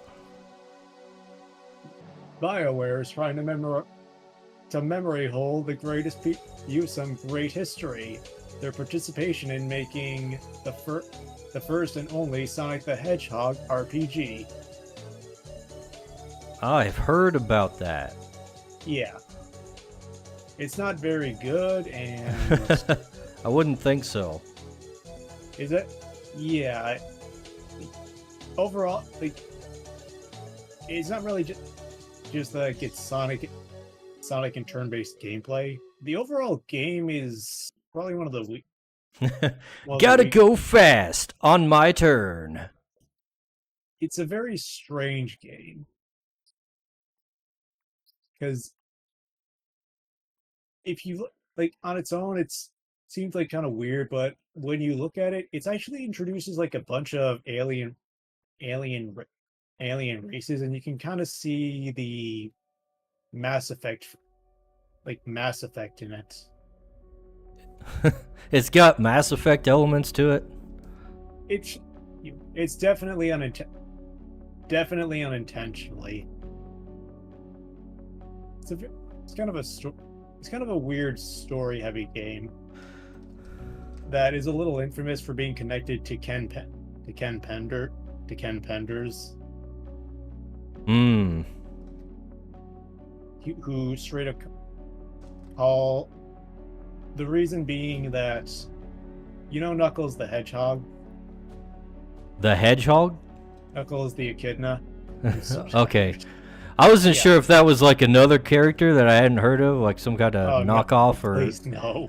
Christian kind of thing. We don't speak about the maker of the cursed medallion. Okay.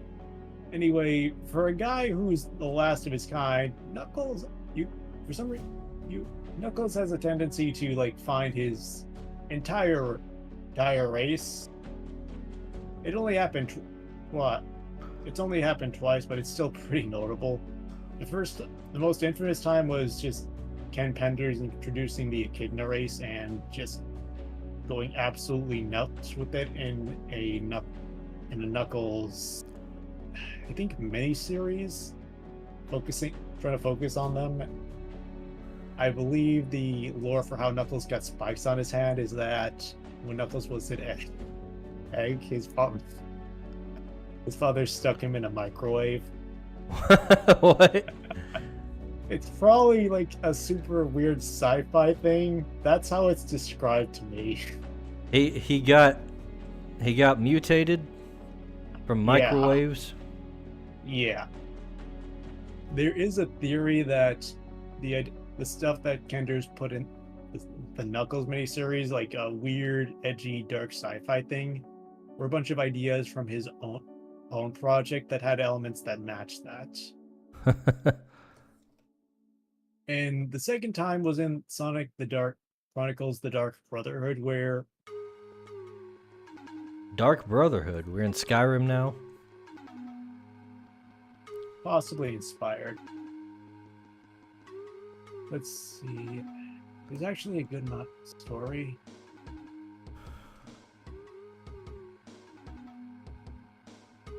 Basically, I think the way it goes is there's a separate tribe of Echidna who were imprisoned in another dimension.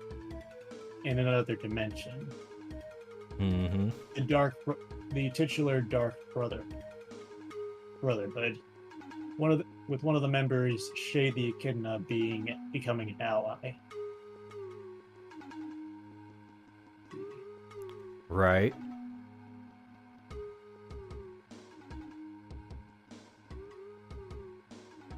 Is that all there is to it? There's more. If I recall correctly, I think it's because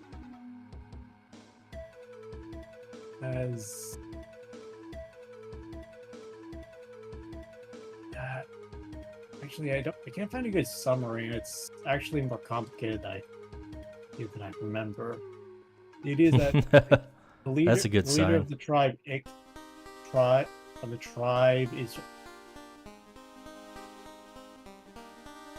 Okay, I think I remember. I believe there's like a higher power Ix that their tribe was imprisoned in another dimension, the Twilight, specifically in a location called the Twilight Cage, and eventually tried to make their way out. Why does Sonic always sound so edgy? Sonic is a product of the 90s. If you really look at the adventure stuff, the lore gets pretty wild. They have Sonic. They have the Shadow part of Sonic Generations, and it goes into some of the weirder, more surreal and dark stuff. They bring back the alien warlord who contributed to creating Shadow, and the plot point is just constantly trying to screw with his mind to get him to join the dark side. Shadow join the dark side? Surely not. Impossible. How could such an upbeat, friendly character ever be some sort of villain? With the leader, what would you think that for the leader of Team Dark?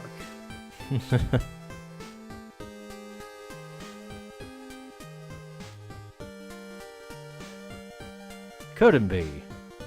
No. That reminds me of one fun detail. For the Sonic 3 movie, they showed off Shadow. Looks pretty good overall. Is that they got Keanu Reeves on that, don't they? They actually do. Interesting choice. I really do think it's a very good choice. It's funny, and I think I like the gruff take on Shadow. I guess he's used enough guns. Yep. I don't know if Shadow uses guns, but there is a nice detail in that Shadow actually is seen riding a motorcycle in the trailer. all the things to reference. I didn't think there would be that.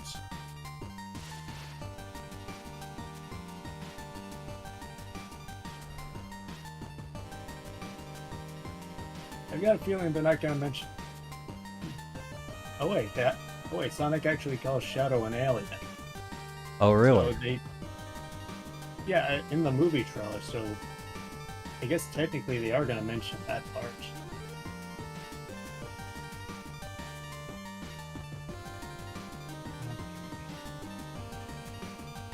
Oh, his motorcycle is called the Dark Rider.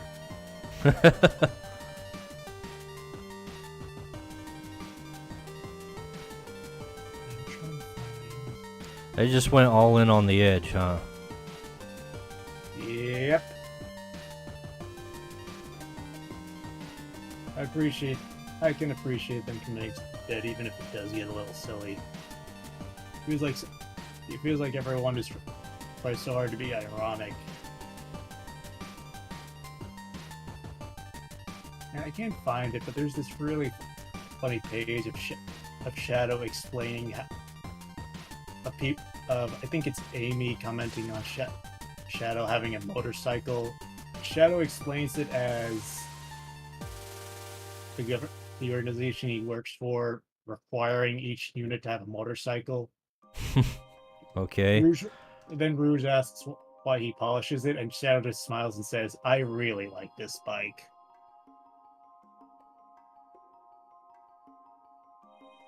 It's such a silly detail. We're just not used to Shadow smiling.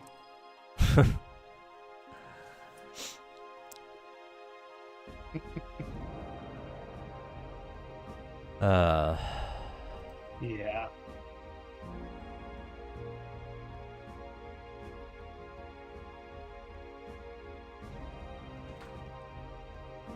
Anyway, that's enough.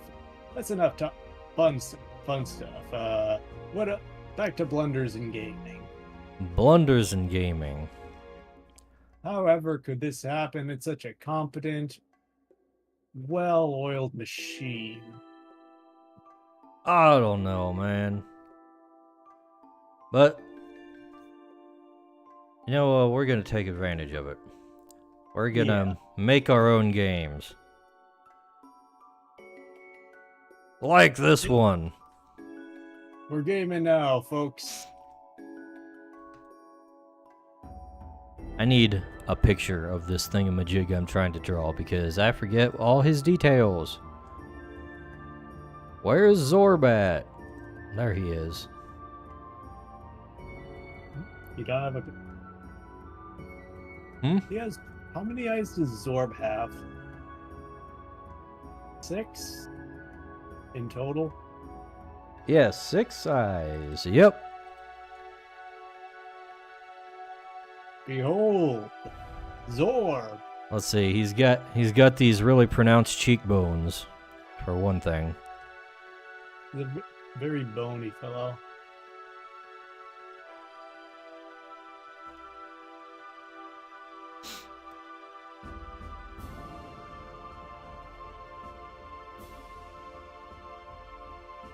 And also, let's see. Got a little brow ridge there.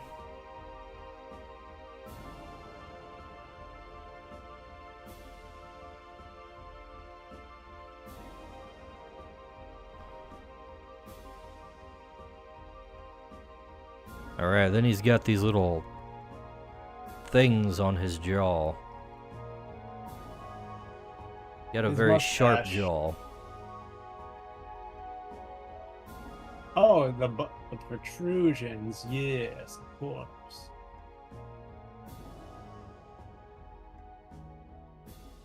Got a big old angular skull right there.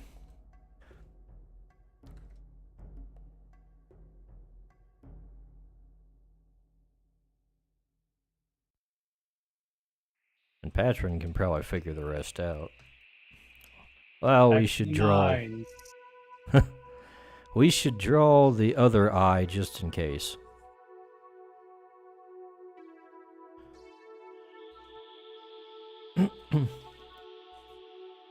When I get around to making like Gorgon types of creatures, We're gonna have to make like a Medusa beholder.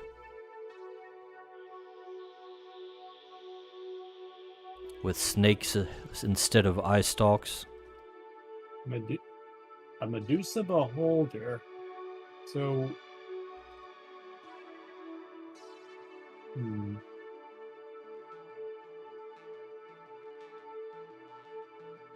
That sounds interesting. So, Hopefully I don't forget it. Okay, Dice, important note.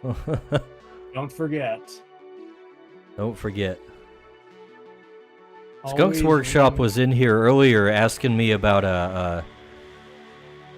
a tree chicken that I made, and I was like, "What the hell is he talking about?" It was the chicken hive. I thought he was talking about a creature.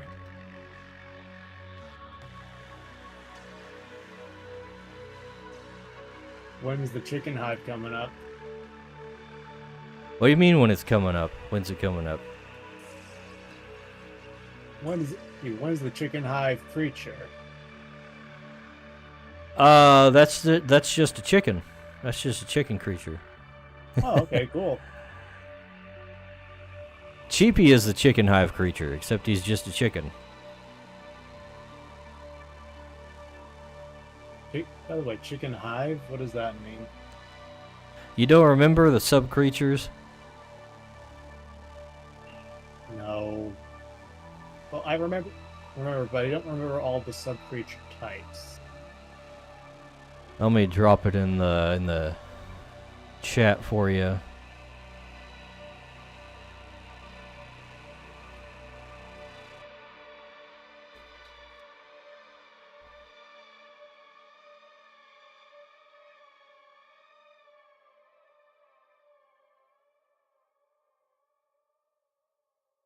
Let's have a look-see. Oh, the chicken hive. Oh, I didn't know that. I remember these guys. I just didn't remember that he was called a chicken hive.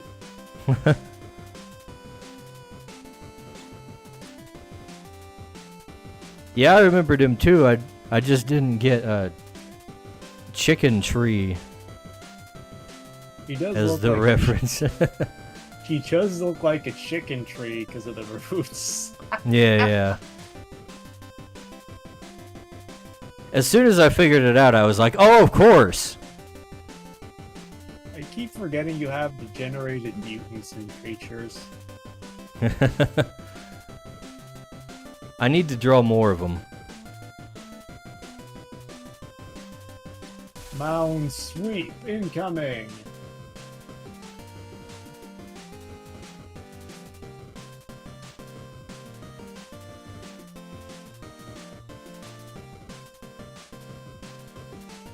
Let's see, we need some more creatures in this little picture.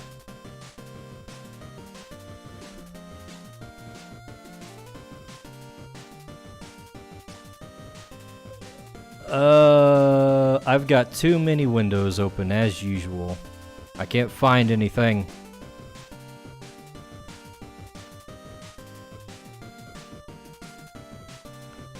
We got Zorb, we got Yorb, but where's Florb? There's Florb.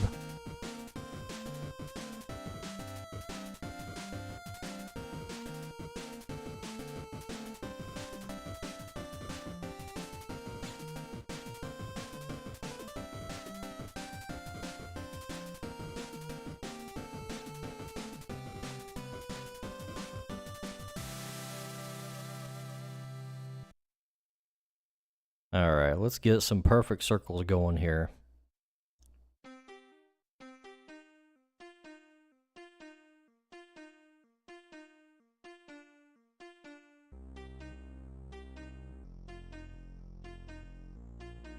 Just to start us off.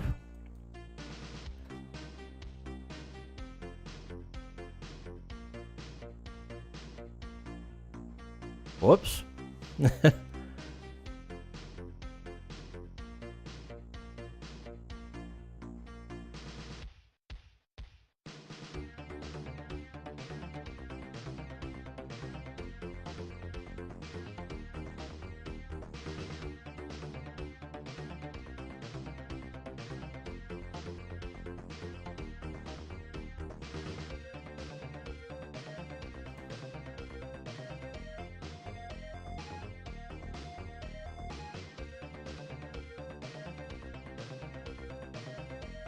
Getting some wiggly arms over here.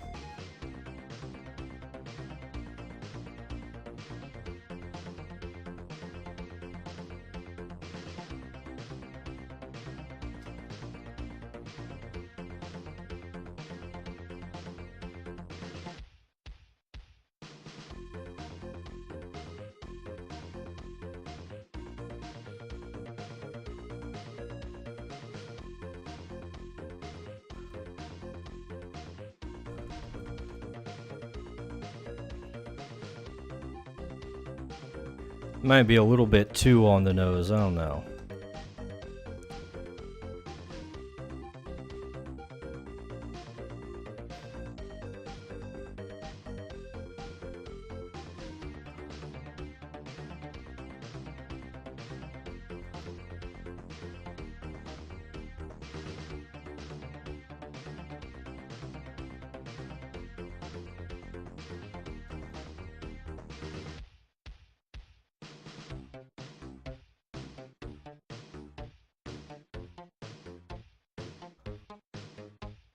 Giving that meatball texture. The meatball. Can't forget the meatball texture. Oh, was he always this lumpy? Yeah.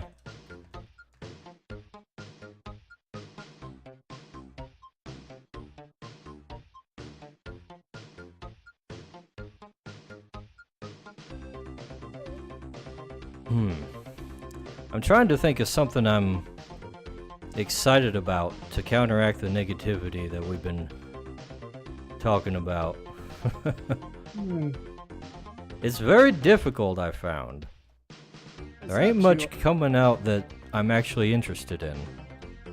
It's not too hard for me, but I've got a lot of old stuff I want to play and a few new things. And I'm actually happy there's not a ton, because I have so much to do still. Let's see. What kind of new stuff is coming out that you're interested in? The new Mario and Luigi game is the main one. I haven't really thought about it, but there hasn't really been any more news about it since the announcement. It was a very pleasant surprise. Because I was very certain the series was pretty much retired. Mario and Luigi, the RPGs. Oh, RPGs, okay.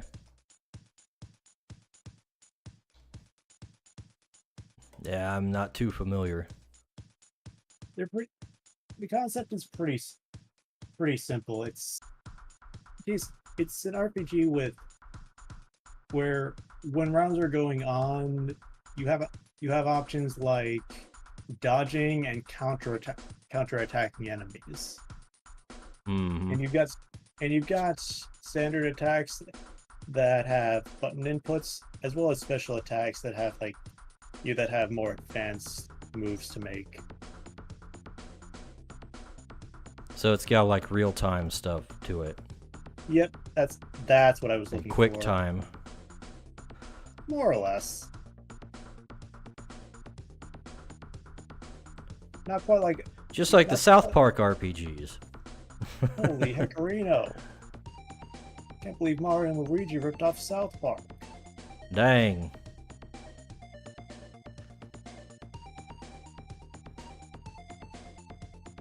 Nintendo, more like plagiarism, am I right? More like Nintendo, don't go and copy my ideas. That's an announcement. That's the main thing I'm really excited for. Other interesting stuff that I think is cool, but I'm not. Well, I'm interested in, but I'm not gunning to grab it, which kind of applies to everything. Legend of Zelda: Echoes of Wisdom.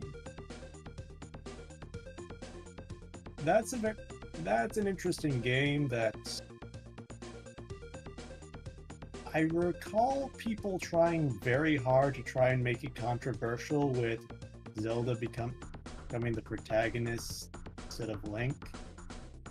When wasn't the biggest thing, but I recall a good amount of people wanting to play as Zelda for quite some time.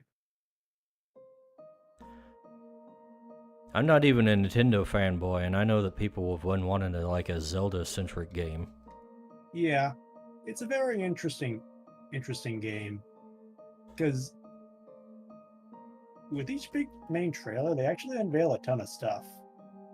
The first trailer, they had game devs, especially in Japan, tend to be. I tend to find them kind of to have like somewhat esoteric ways of thinking that have a weird sense of logic to them. The way They get real they just, artsy-fartsy about everything. I think that's a way to put it. That's how I would put it.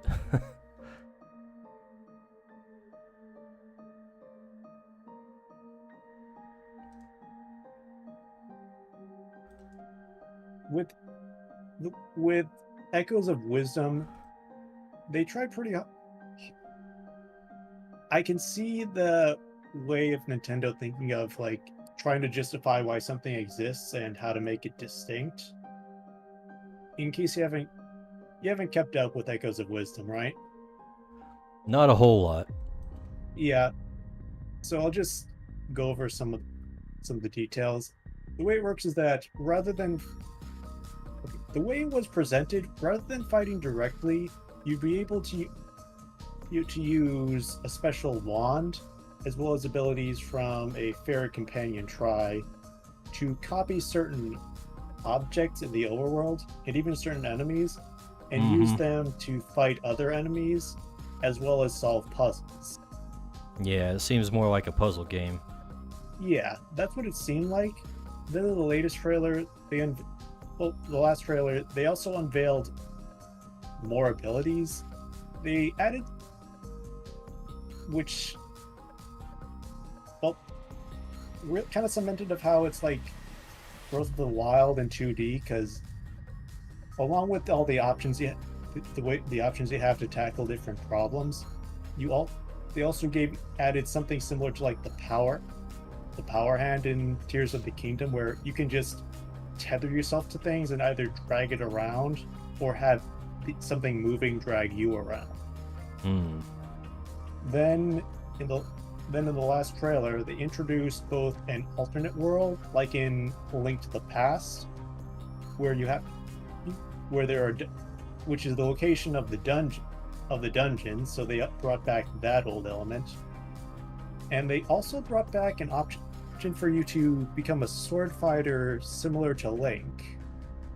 So you do have the option to tackle things more directly, but they're still leaning towards you having to use some more puzzle elements, because it's not a straight up weapon. It's a temporary form that you have to refill by going back into the like alternate world. Kind of sounds like a cop-out. It kind of does. There are ways it actually does that way. It kind of does remind me of like the Breath of the Wild games, in that like the item breaking thing, that it's kind of a hard cap put to encourage people to play differently. I don't mind this as much because the game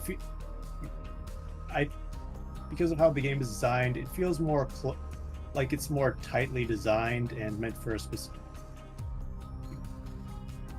specific way of playing.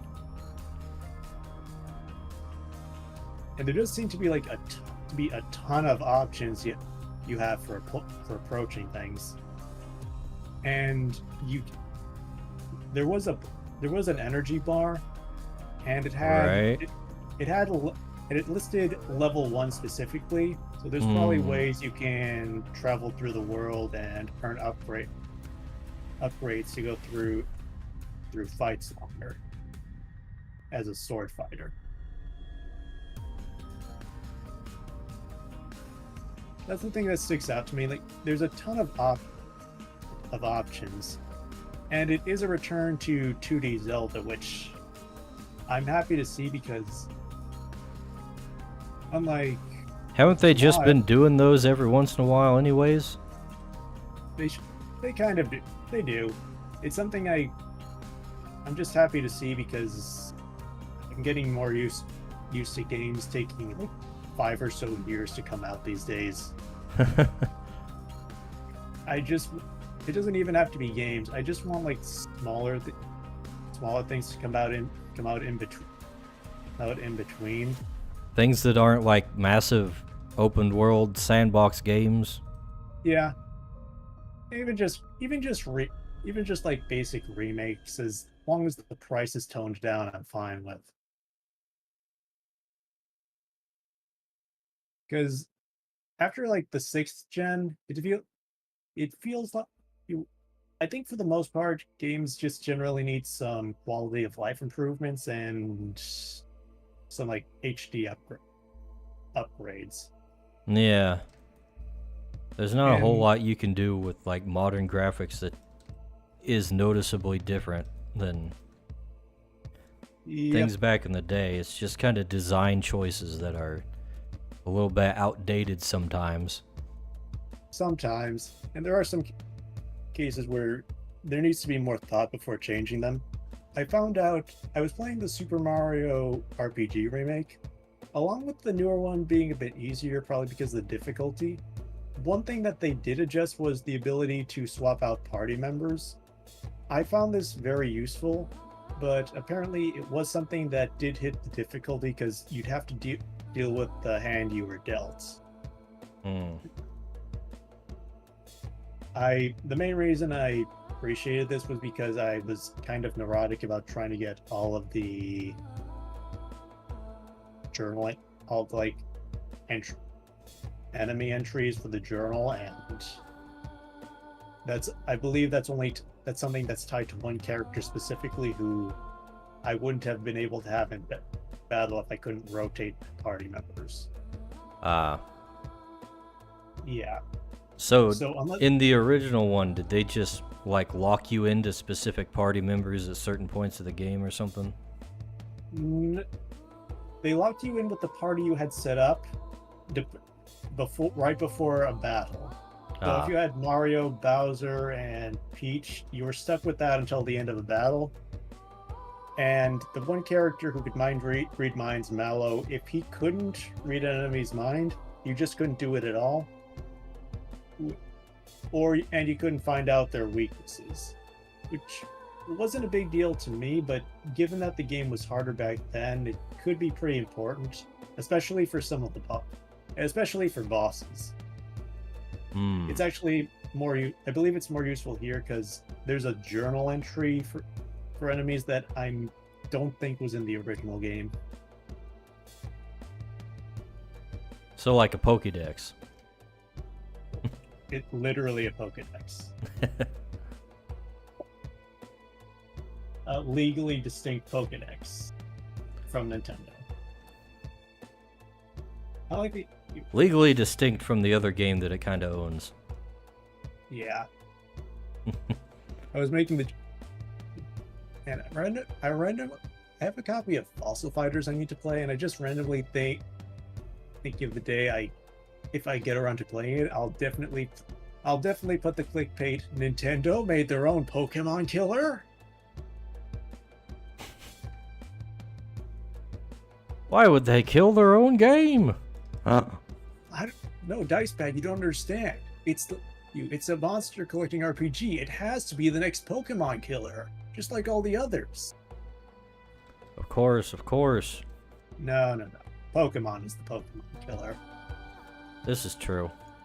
The Pokemon Company is killing Pokemon. Yep. Game Freak and Nintendo have their hand in that too. They're owners of the Pokemon Company. Yeah, but people point out Game Freak's flaws. Everyone very strangely almost tries to actively forget Nintendo owning a third of the company, which is confusing because there are so many things people are willing to call out Nintendo for, but they just completely forget that they're involved in Pokemon at all. Yeah, no. Pokemon, the problem with this, as I've said before, is that it's grown too big for the games effectively. And so now the games are subservient to all the merch and anime and mangas and the mobile games and all that they want to keep going, but we gotta keep putting the main games out too, but they're on a specific schedule to support all these other things, and they don't have like the time or the manpower or anything else to really do what they need to do to make a good one. Yeah, it's the weird part where they obviously need Game Freak to make this, to make the original stuff.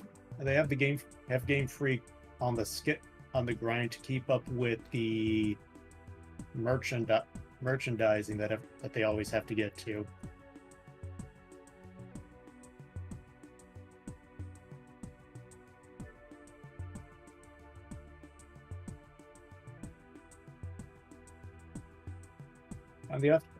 Unless there's some sort of massive change in gaming, I don't know, like something that maybe it's that one event that occurred with that ET game. I don't know. My memory is crashing.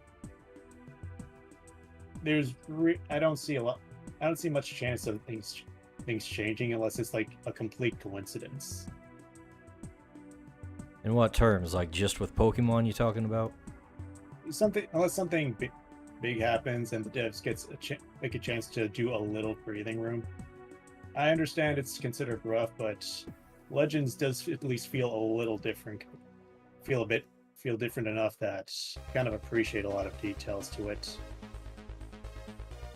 It also sticks out how Sonic the Hedgehog went open world with Sonic Frontiers, and the devs had a bit more freedom with that as well. Which actually may have led to the current state of the Generations remake with the Shadow stages. Don't know anything about it. I've just seen a lot of positive feedback with from two areas in the length of the stages, because a lot of modern stages can be somewhat short, because they're designed to go You're designed to go fast through them, and that there's some decent variety on the paths you can take, which is that's something that Sonic's had for years in the 2D days, and I think it's been a bit more limited in his recent 3D outings, especially when they switch from 2D to 3D. It also does seem like the Shadow side is actually getting a bit more of a budget. It looks really good. I don't know if it'll my ideal kind of remake would be one that adds a good either a new section of the game or game to it, because I think because I was thinking adding to the main game, but that could throw off the balance. And Shadow looks like it'll sort of come close to that. Realistically, I think the best thing to hope for would be sort of like the Super Mario 3D World remake with the Bowser Fury side story. Some fun extra content, but hopefully a bit longer.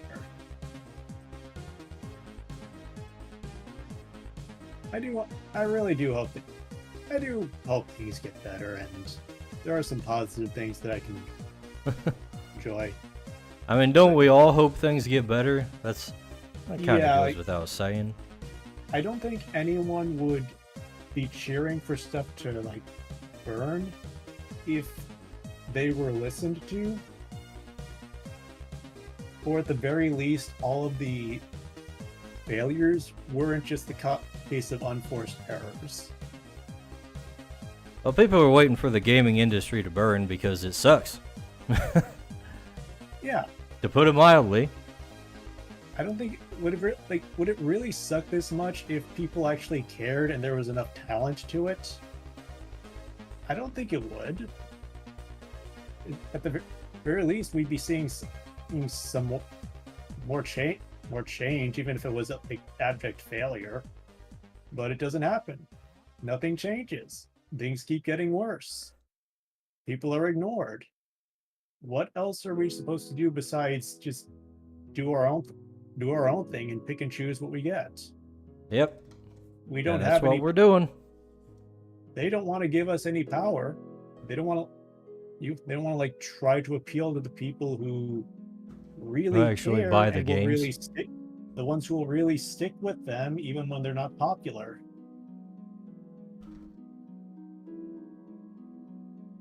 So you could say some people can do it out of spite, but it's sensible. There's no shame in just walking away if you're fed up with things. I consider myself an extremely patient person who tries much harder than anyone should to try to see a positive side. And I get pretty fed up with it.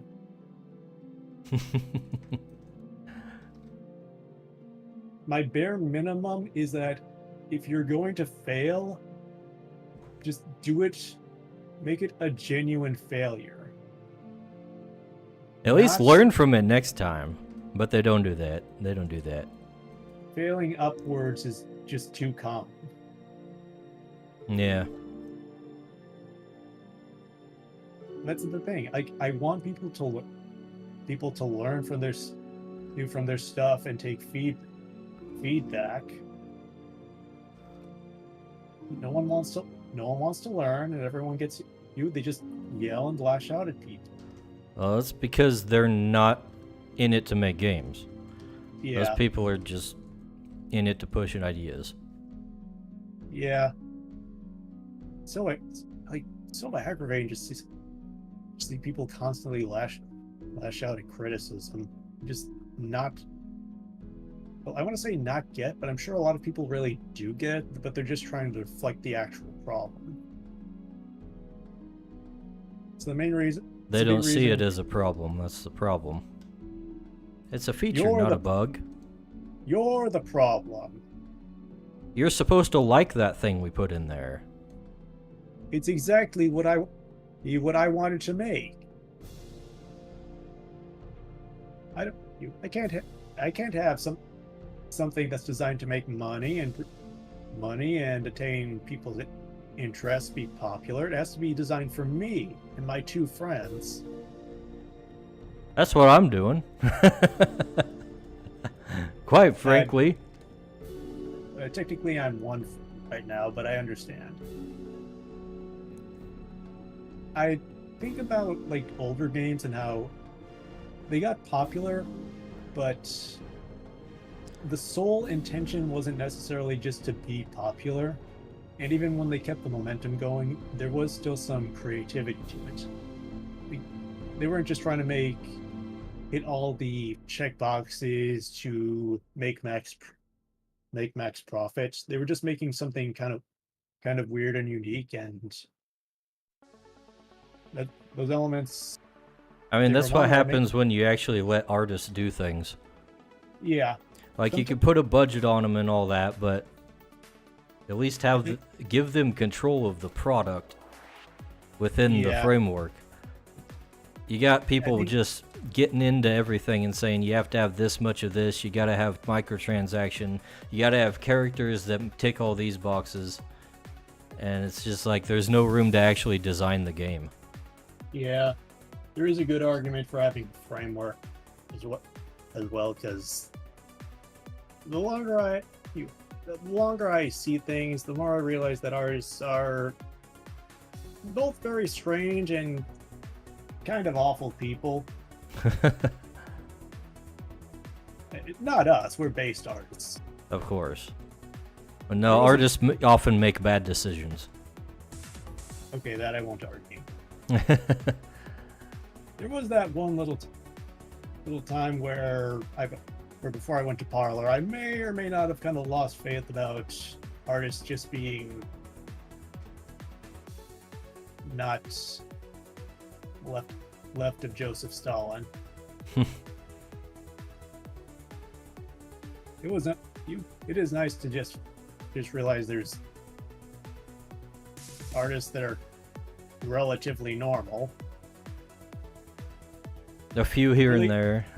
Or at least artists that want to be happy, because that seems to be pretty rare with them nowadays. A lot of these freaking big Japanese guys seem like they're miserable. Namely Miyazaki. I think, yeah. I was gonna say a lot of people like Japanese artists, but I'm kind of convinced it's mainly because we can't understand what they're saying. I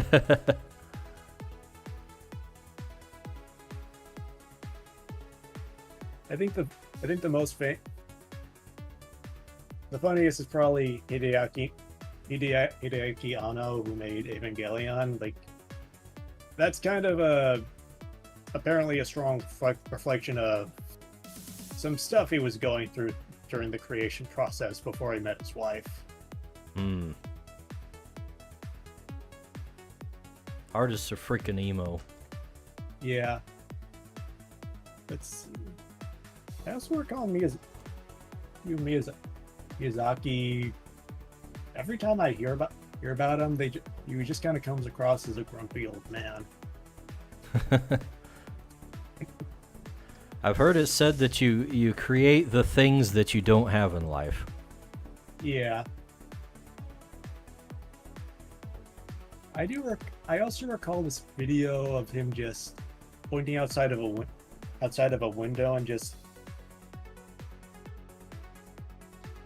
like describing the concept of imagining a character running up the roofs, climbing up the pipes, and just doing something fantastic with the mundane.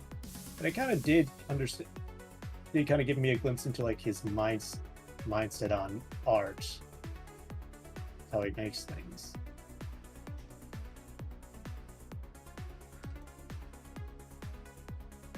He's an interesting guy, even if he doesn't seem too happy. But I don't think being happy is a prerequisite to being an artist. A lot of them are unhappy, so I mean, yeah, definitely not. Like especially in Japan, I'm sure that especially on the manga side, they're pretty unhappy. Well, I think they are happy, but they've got some rough circumstances. I don't know, some of these guys just have absolutely ridiculous workloads that they deal with. Yeah. I think I recall the guy behind One Piece, Oda. He has like 4 hours of sleep a day. Yeah, it's ridiculous. And he's a guy that has a team working with him to get chapters out. Well, most mangakas do.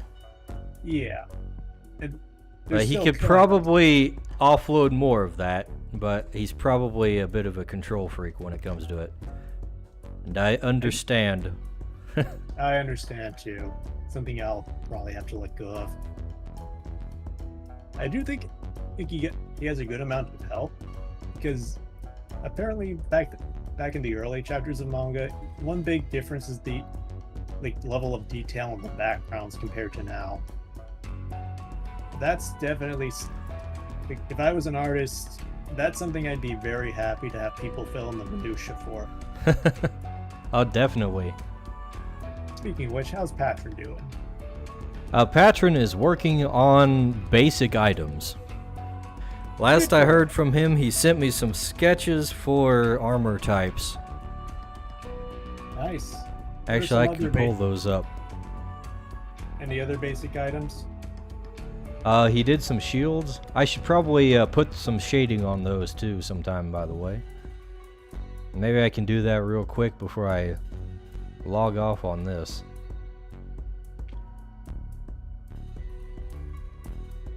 Let me copy this and put it in the stream chat and you can see.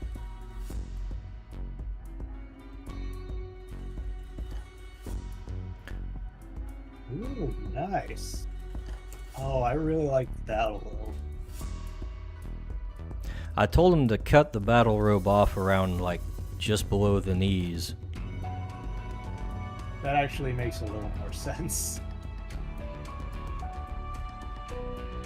I'm like, so. Doublet, boiled leather, organdine, yes. And I also said simplify the thing a little bit. We don't need rivets over everything.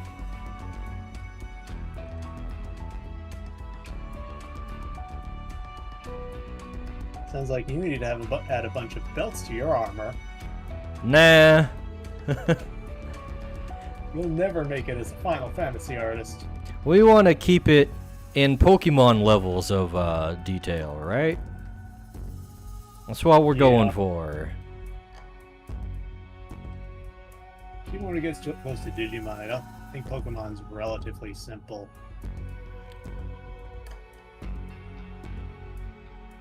Speaking of which, how many Pokemon are there that would you say that are kind of like Digimon, where it's just like they just feel like original monsters? Compared to their like evolutions or something? Like compared to the overall art style. To this day, I see Whismur as like kind of a pink rabbit, but I don't understand why Whismur like screams or what Loudred or Exploud are supposed to be. Yeah, I don't know. I don't know about that. That's what I'm thinking. Or the more recent one, like the Tinkaton, the pink one, the pink Pokemon with the big hammer.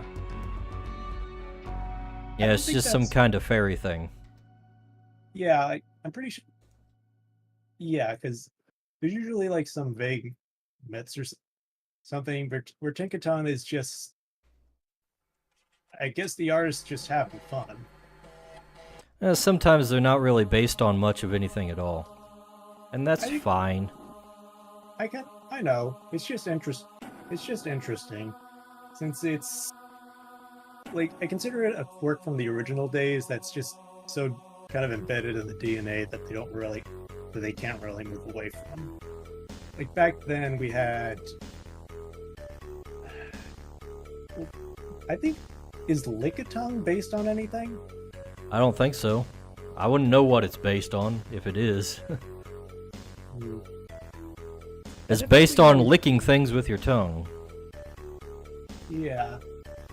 Let me see.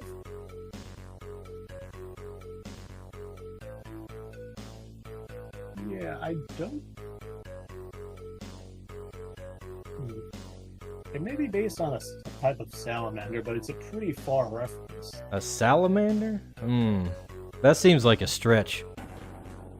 Probably is. Yeah, this is a very far stretch. I also definitely, they can still be kind of random or just based on things.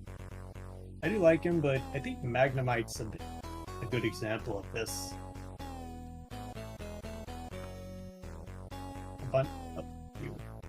Just kind of some hardware thrown together. Yeah. I do like, as a reference to me, liking a lot when Game Freak revisits designs, I do like Magnezone a lot. It feels like a flying saucer with guns attached. Yeah, I do like Magnezone. It's a nice looking one. Yeah.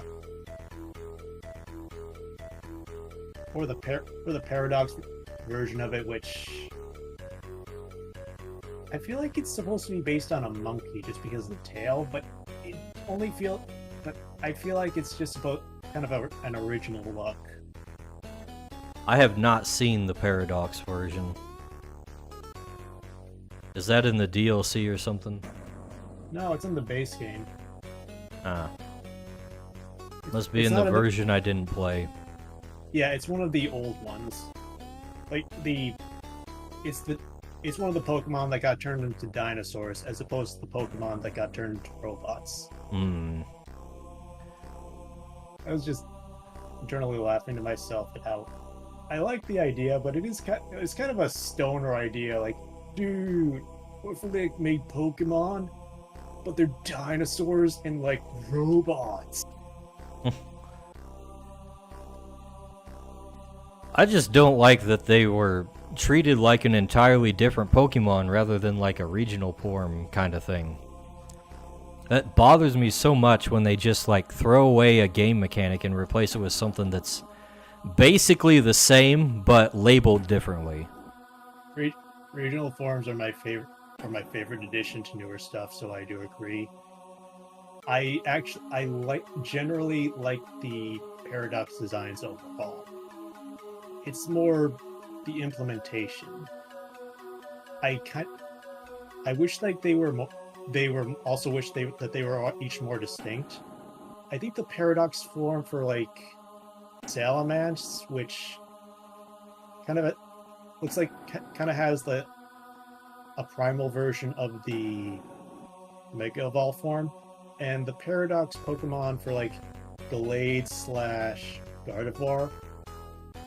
Those feel more distinct than the others. Like the Gallade one has a laser sight, and the Salamence one, it's got like a old version of its Mega Evolved form. If they took things further, especially with that, I'd like them, especially on like the future designs. I just wish they'd stick with some of the mechanics and like expand on them instead of creating some brand spanking new thing every single time. Especially when a lot of it's just the same idea but tweaked very slightly. Yeah. Freaking obnoxious. I find the Paradox Pokemon less offensive than the... What did they do? What did they do for like the, I guess, legally distinct versions of Pokemon? Like what? like Wiglet versus Diglett. Oh, I know what you're talking about. The regional forms that aren't regional forms. Again. I get I get the idea. Just like evolving in like sort of similar ways, but kind of different. But we had regional forms for that. Yeah. And I think I see the direction they were going, because on a technical level, they are a bit more different from regional forms. Like Wiglet has a reference. It's like it's one of those sea eels white sea eels that sticks like pops out of the ground. Well, the thing is, they didn't need to give it a face that's exactly the same as Diglett. Yeah. That's the only reason it's like the same thing, is because it has the same face. It can have that weirdo body type and to be like a different Pokemon. But no, they just gave it the big rubbery nose and they're like, oh, it's like Diglett for some reason. Yeah. Like it's more of a it's like an eel / worm versus mole, or like the other one, I think it's Otis School. That one is so strange. Like just tentacle. They made it walk around on land like it's a person. Yeah.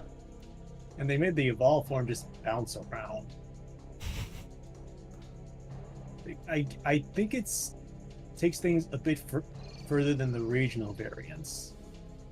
But they've got the regional variants, they've got the regional Pokemon that are like similar to past ones but different, and they've got the Paradox Pokemon, which they're kind of connected to a plot point, and they've got unique like names in the like titles in the Pokedex and unique abilities. I can see the differences, but I feel like I have to squint really too hard than I should have to understand them. It's just like they're making a game. Everything doesn't need to function on different rules when it's very similar.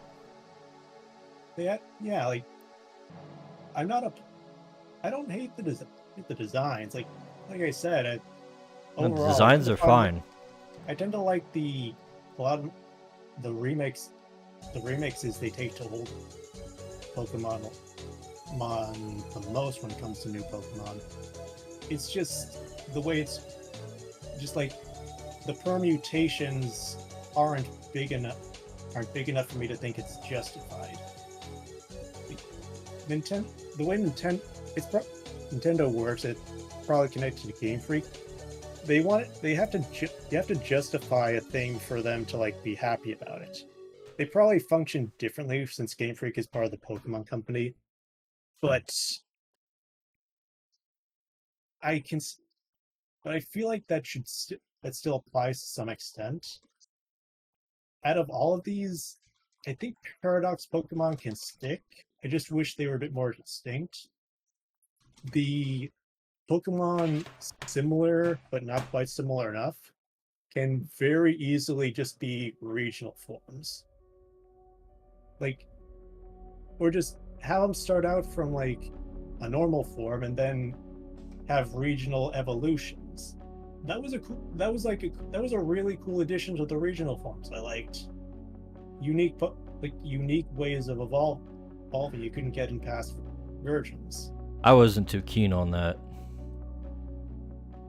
It doesn't translate well to like later versions. Oh yeah. Like okay, that your that I understand. Gen 8, how you gonna get your Alolan Raichu?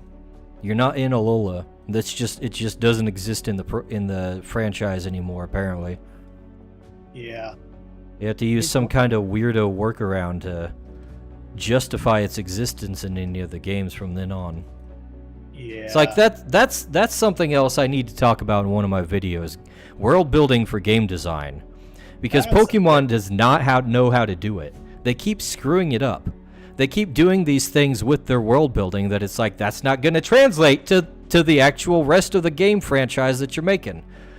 It's completely backwards from how you're actually building your release schedules and everything. Yeah, you put it like that. I like the world building on an isolated level, that they basically have each new game take place on a new country where there's you can make the excuse, oh, there's new Pokemon in this new environment, and of course new people and stuff. So yeah, it doesn't, right. like go contradict what happened before. Like, but you pointed out, like on the gameplay side, moving stuff over, they don't really have a. This has been a problem for a while. Can be kind of a headache to move your stuff from one game to another. Yeah. That's why for a long time I've been an advocate of just doing some kind of like MMO model for future Pokemon games where you just have like one standalone game and then every new generation is just like an update with a new region and new monsters and added to the base game, and you can go and adventure over there, but you don't have to give up like everything else you've done in the game before. But they're not going to do that because you probably have to be on PC, and we can't have that. We have to sell consoles. It'd be very. Yeah, there aren't a lot of MMOs on PC, are there? What? There aren't like MMOs on consoles, are there? No, not on consoles. Not a whole lot. Maybe Final Fantasy and some of the more niche Japanese ones. Yeah. That's mostly a PC thing.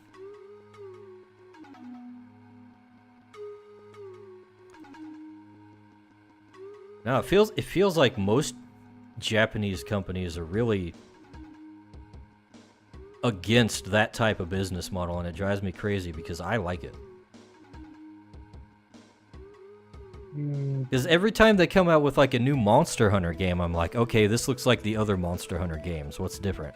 Oh, it has one new feature? Okay. Why is it a whole new game? I don't get it. Monster Hunter is Capcom's Pokemon. I don't even mean that in a bad way. It's just like it's pretty much the guaranteed money maker, and it just comes out very regularly. Yeah. And then every time a new one comes out, I see all the VTubers being like, "Oh, I have to grind for everything else again." It's like, wow, that wouldn't happen if you could just like import your older characters and stuff. But no, we have to make everybody redo all their playtime. Yeah.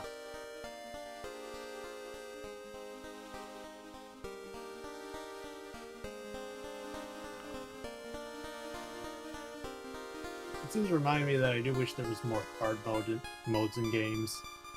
Hard modes? Yeah. Do something for the normies to play and something for veterans. Yeah, yeah. It's like, I was thinking about the Pokemon battle system earlier today. Like, it seems very simple, and most of the time it is, but when you get into, like, competitive play, like, it gets a lot more deep. That's the thing I do kind of appreciate about Pokemon. It's very much a everything in the kitchen sink design in terms of mechanics and stuff. I think can be rough for like competitive because there's probably a lot of broken stuff, but it doesn't feel like there's a ton of stuff that's like decided solely for the sake of competitive gaming. Like, I don't know, like some I of their said- choices with like which Pokemon they bring into a certain generation seem to be motivated by that. Oh yeah, you're probably right.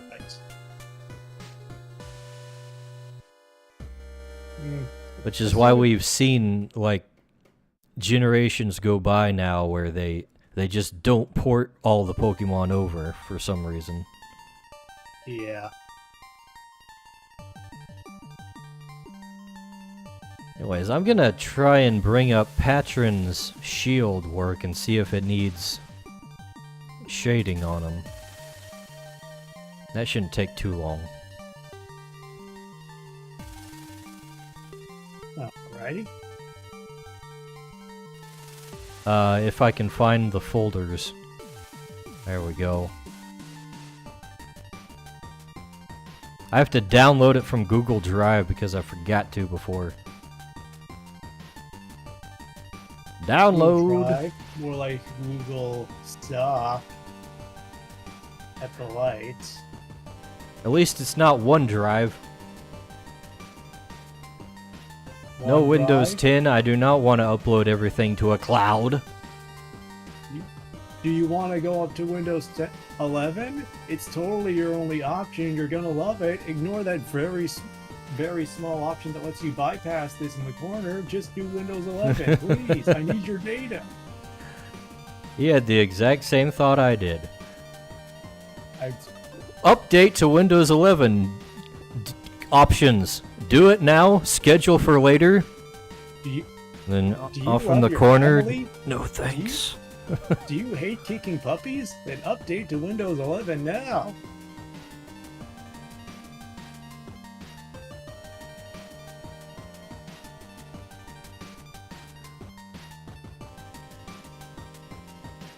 Alright. I got it. I got the... Wait a second, where is it? I think I need to refresh.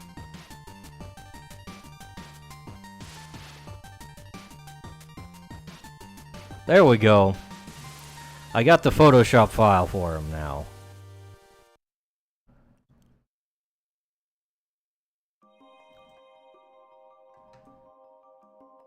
Yeah, let's see. Let's save this as a Clip Studio Paint file. Instead of this garbage.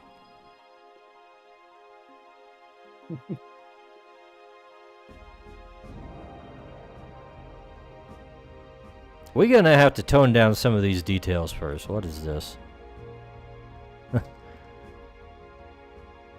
You got all these things on like all the rivets.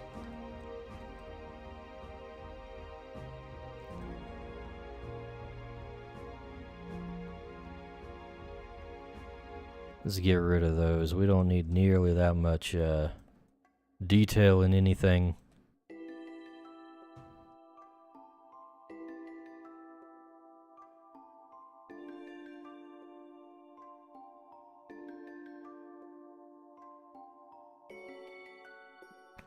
We're just gonna need a real basic pass over this with shades and highlights. I think it'll be time to call it quits on the stream.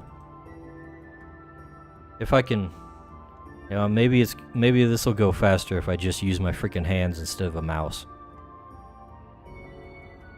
You mean you going for the trackpad? Or oh wait, are you actually using a mouse to paint this right now? I was using it for the eraser. Oh. I was just moving it there and clicking. But that's taken too long. My hands are more nimble than my mouse.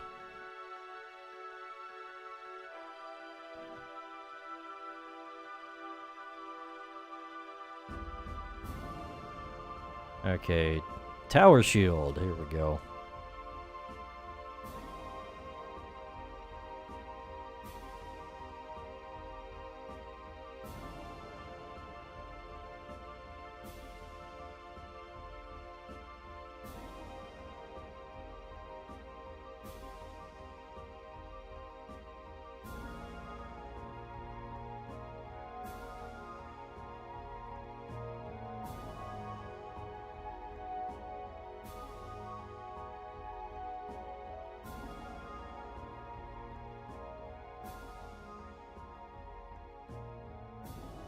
All right.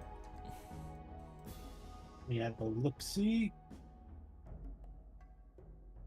There's also got the different colors on different layers. We don't need that. One Merge flat that. layer is all you need. Yeah. Definitely. As long as they're not on the wrong layer. But that could never happen to a seasoned artist. Ain't that right, Dice Baggerino? We trust Patron. Trust the patron.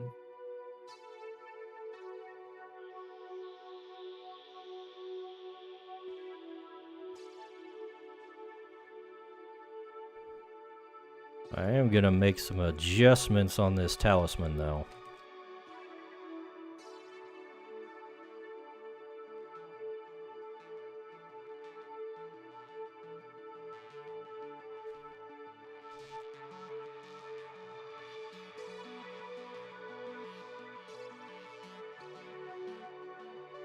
Whoops.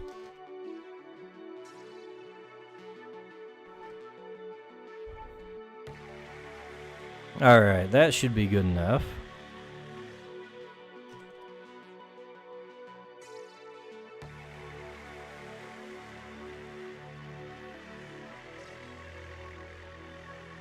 Now let's see, we'll do the buckler.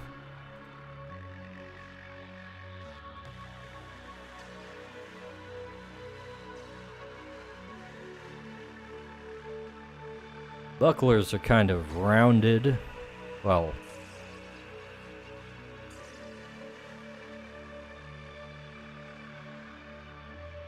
domed rather.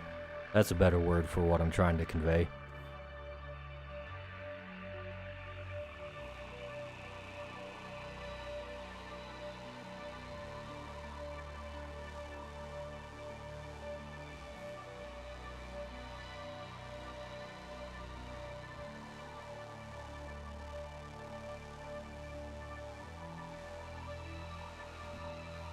And let's put some highlights on that.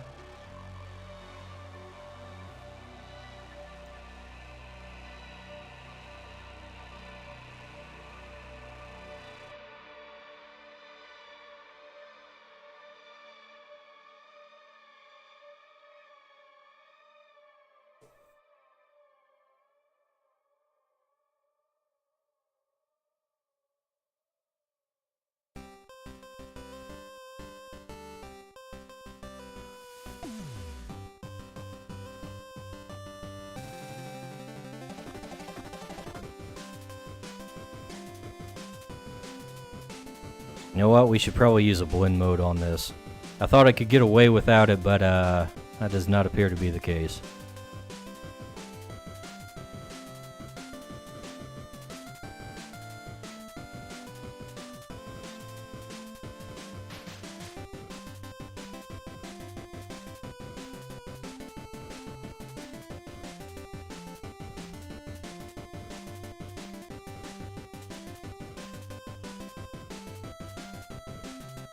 A round shield's gonna be a little trickier, I think.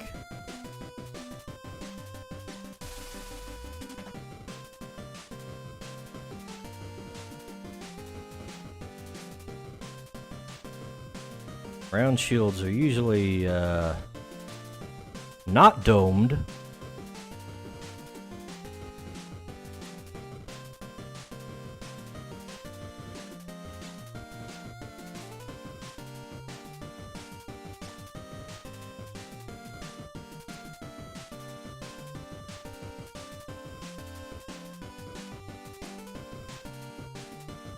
There we go.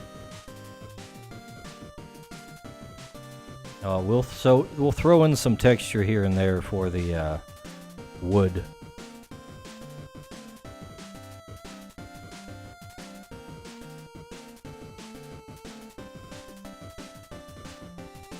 Yours looking a little wooden there, Dice. Where's that laugh track button?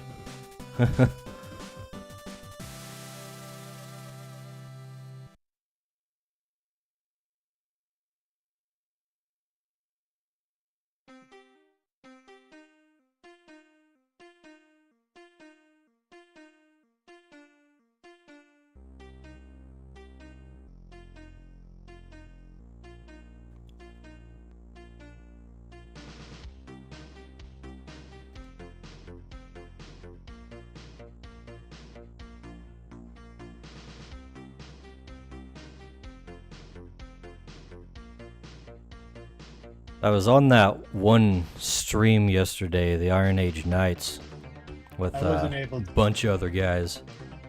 Sorry, I wasn't able to make it. I was doing a bit of streaming on my end. Oh, that's alright. I was mostly shouting that out for the benefit of everybody else there.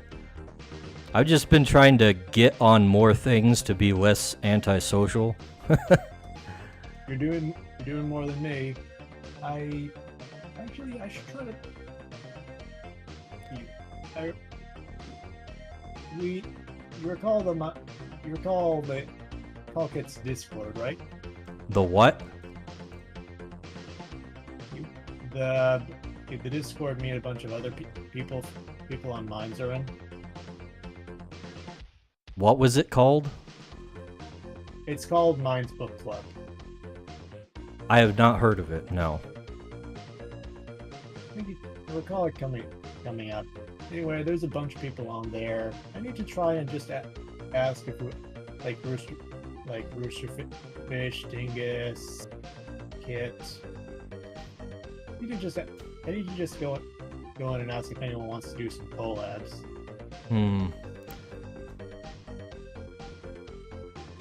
Speaking of which, I think I should make the first step. Dice, any co-op games you feel like playing? Path of Exile. That's my main thing right now.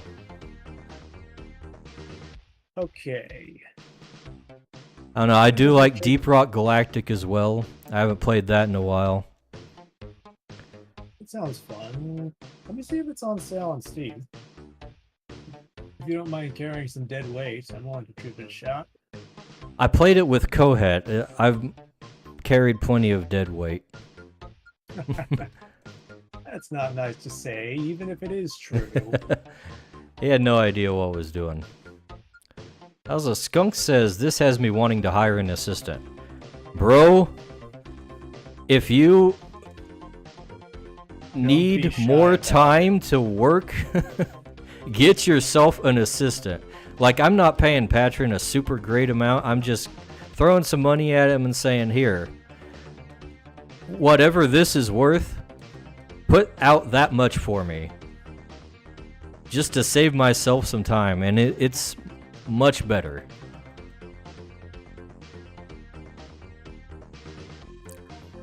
I know I'm definitely reluctant to delegate anything to anyone else because you get to be an artiste sometimes, and you don't want to give other people the keys to your castle, but it definitely helps. Yeah. It's something I understand the need for. It's just, I think it's probably finding the right artist. There's also, like, you can train the guy, like, right? So Patron, I kind of held his hand a little bit and said, like, you know, do it like this, let's not do this. You know, you got to find somebody who's, like, willing to take the feedback, but it's more like, okay, this is the style I'm looking for. Let's do things like so. It can be hard. Artists can be a little dicey. Yeah, some of them are a little too pretentious. But you just got to go into it with the understanding that you want them to mimic a style of yours. Yeah. It's not quite the same, but I talk with Gonzo. He gives me advice, and I always do my best to listen and try to apply it. I understand. I understand the idea that there's not all one size fits all for every artist, but when I give it as advice to try, it usually works out, and I can see the benefits. Mm-hmm. Just at least trying and giving it an honest shot. Worst case scenario, you did something new, you maybe made something a little different, and you know you're a little more focused and know what won't work out for you. Because there is merit in seeing what popular artists do, but you're not that artist, and that artist isn't you. So there's no guarantee everyone's key to success will fit right with you.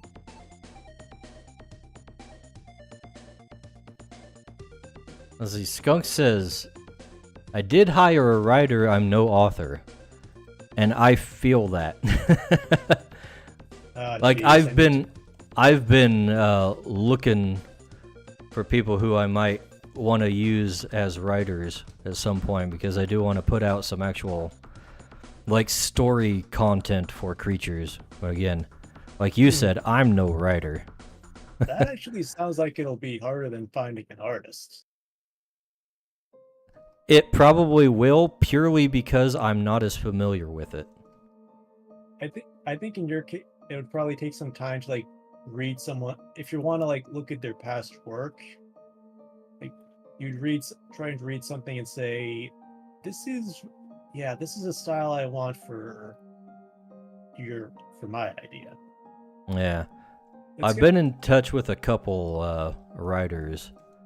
Like, one of Dingus's buddies was talking to me about it. I haven't heard from him in a while, though. Maybe you could shoot him even though he was... I did shoot him a message. Oh, you did? I shot him several messages. I just haven't heard back from him. He doesn't seem to be on social media a whole lot. Oh, okay. But also, the new guy in the Discord server, Jake, who did my music, too, is also a writer. He might be up for it at some point. Oh, but he's also, like, very busy, so... I don't know if I'd be willing to wait long enough. Who isn't very busy these days? Normies who'd have nothing going on. I wish I had nothing going on. Then I'd be able to have something going on.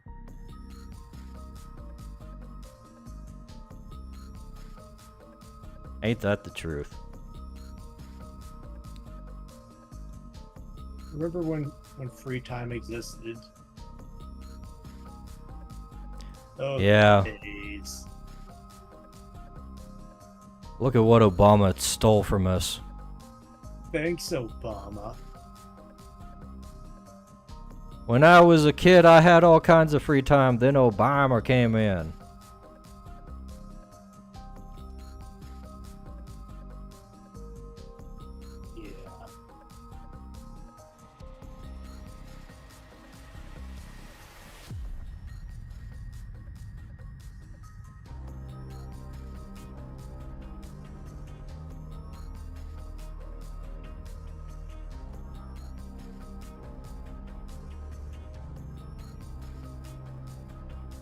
I have been getting more free time recently, though. Freaking, the machines at work are working again, so we can actually get stuff done. That must be rare. Hopefully it's not rare anymore. Yeah.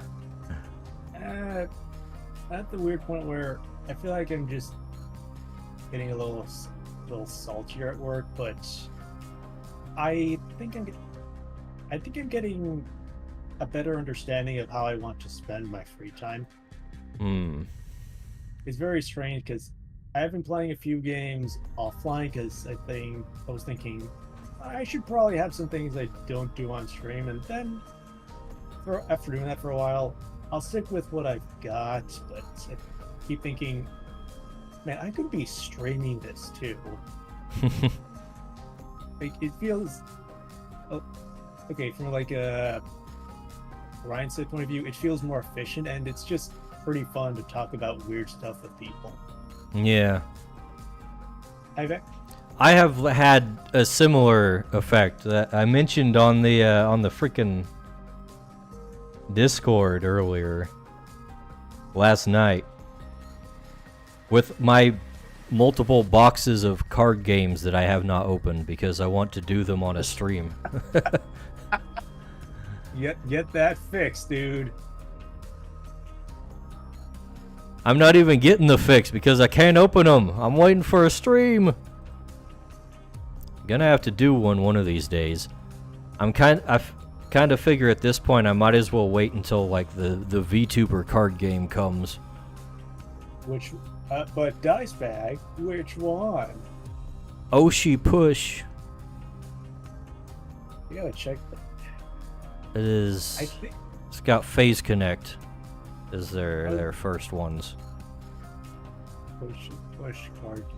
Is it really called Oshi Push? Oshi Push. Yes. Exclamation point. I swear it had a cooler name than that. It seems cool. Genuinely, the name is my biggest problem.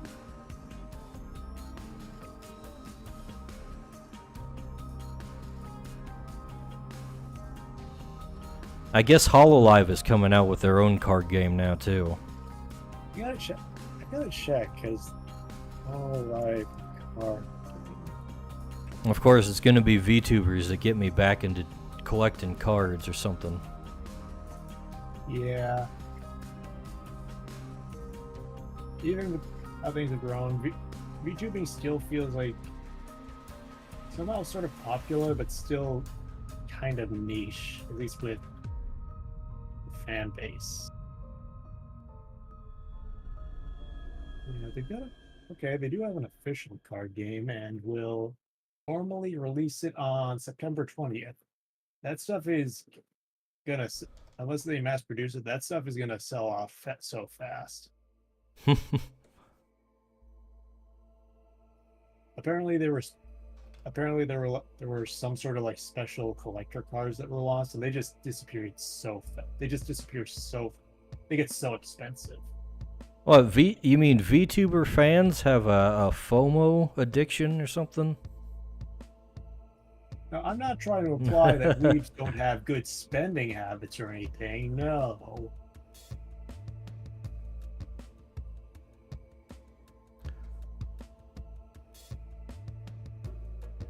I'm just saying that if another economy pops up based on a card game, there is a possibility it could be VTuber related.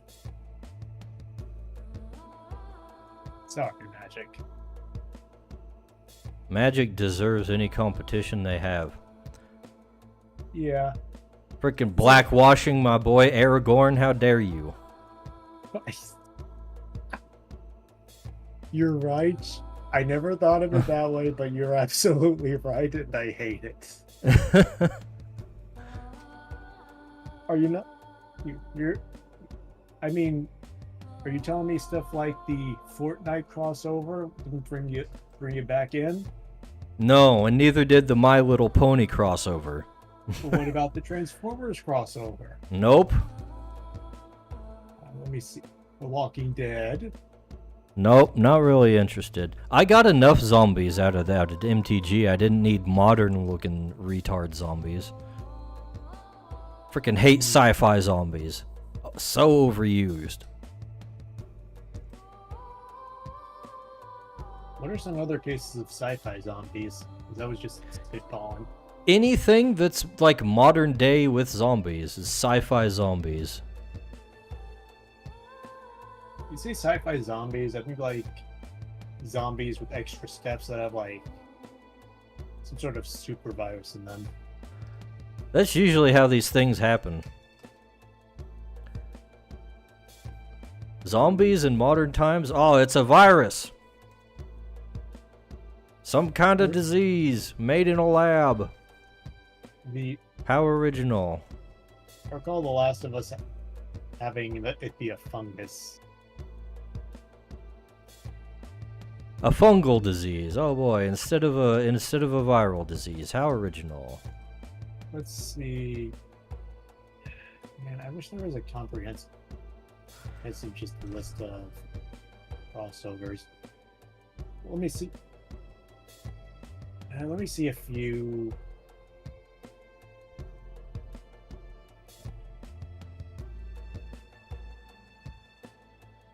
I can't tell if this is real or not because they have stuff that I can believe. There's like, I'm looking at a crossover game. It has stuff I have seen, but then it includes stuff like Magic the Gathering and the Modern Family sitcom series. Oh wait, no, never mind. It's getting hard to tell which stuff is like fan made and which isn't. It's just name dropped in there, but I wish. Am I the problem in the fact that I could believe that happened, or is it just the absolute state of things? If I'm dumb, I'll take it. That is just modern Wizards of the Coast for you. Freaking hate them. That's why I'm running them out of business, or at least doing my best. That is the ultimate goal of Dice Bag Games, by the way. Destroy Wizards of the Coast. Dice, remember, card gaming is still gaming. So, the way you beat everyone is to just not fail in the most comically embarrassing ways possible. You're so right. It's kind of I recall people wondering how Valve generally stays ahead. They just don't do stupid shit. You could say oh, Valve doesn't do anything. Yeah, they don't do stupid stuff either. Every time I see controversy on Steam, it's someone on the marketplace just doing something dumb rather than something that Valve has any pull in. And I know they're like, okay, like they were kind of the beginners of loot boxes, but I guess that's it. I think that would be a case of more benign stuff because you don't need to buy it. It's mainly cosmetic. Even if apparently there's apparently a big market for stuff like skins and hats. I am a defender of paid cosmetics. I have no problem with them whatsoever. I'm kind of against like the whole thing in principle. Like part of that is just because of how the concept has been very much abused in the modern day. Here's how I see it. They can't force you to buy a skin. Yes. That's the end of it. It affects gameplay in no way. And you're not missing much if you don't buy the skin. You're not really missing anything as far as the game is concerned. It's just shiny things. Shiny stuff to look at, like you don't need it. It's like foil cards in a card game. You don't need them to play the game. The other ones do the exact same thing. Oh, but Dice Bag, shiny. Shiny, oh, I want the shinies. Oh, FOMO, oh. I'm gonna miss out, oh. Oh, speaking of missing out. Are you excited for the Magic the Gathering Final Fantasy crossover? Is that a thing? It's on a wiki, so It's true. Probably. My sources, I made it up. It sounds awful. You're not excited for new Final Fantasy? I'm not excited for anything Final Fantasy, honestly. I'm not excited for many JRPGs whatsoever. They're kind of bland as far as I'm concerned. I can't say I agree, but my experience is limited, so I'm not as burned out. I'm mainly interested in the older stuff, though. I'm curious about playing Golden Sun, since apparently that's like a JRPG, but it's got like Zelda-style overworld puzzles. Hmm. And I recall the presentation for it being kind of revolutionary at the time, because it had 2D sprites, but it sort of faked being 3D with how the camera shifted behind the characters. Yeah, I played it on an emulator at one point, and I kind of remember that. I also remember you have like little pets or something. Jinn, I think they called them. The little elemental guys. Yeah. Seems like an interesting game. Just never been into them because they're very railroady. You never get to make your own character or anything. It's just like, here's your characters, here's your story. Yeah, when I have complete freedom, I like getting creative, but for something like that, I'm fine with the game just tying me up and dragging me through the events. Since we were talking about remakes, I'm actually curious about if there will be a Golden Sun remake, since there's actually an interesting fact about Golden Sun. The first and the second game were originally meant to be one game, but because of development issues, they were split up. So I'm wondering if there may be a case where they do a remake, but they actually mash the two separate games together as one, as originally intended. That might be interesting. It's probably not going to happen, but in terms of like doing a remake and making things different, that would be an interesting idea that would have precedence. Okay, but here's the thing. You're talking about a game company doing a remake and changing things for the better. Maybe they could add a sports minigame, because that's pretty much all the company that made Golden Sun has been doing since the series ended. Oh, really? They're made by Camelot, which is kind of weird because they're the company that just makes Mario Camelot. sports. Despite the name, they make Mario sports spin-offs. That's a band. Camelot. It's also something else. A kingdom? A castle? It's a castle. Wait, it looks like... holy cow, that looks like a kingdom. Whole kingdom. The way Camelot was described, it always kind of sounded like a city. I mean, a castle usually has like a whole town within it. Yeah, but would you consider the whole town part of the castle, or just the castle in the center, with the town encircling it? I don't know. I'm not sure about the exact terminology. But I'd imagine the entire thing would probably be referable as Camelot. Yeah, I imagine people kind of flip-flop between that and the description as being a bit weird. All right. You know, as Monty Python people know, Camelot 'tis a silly place anyways. Yep.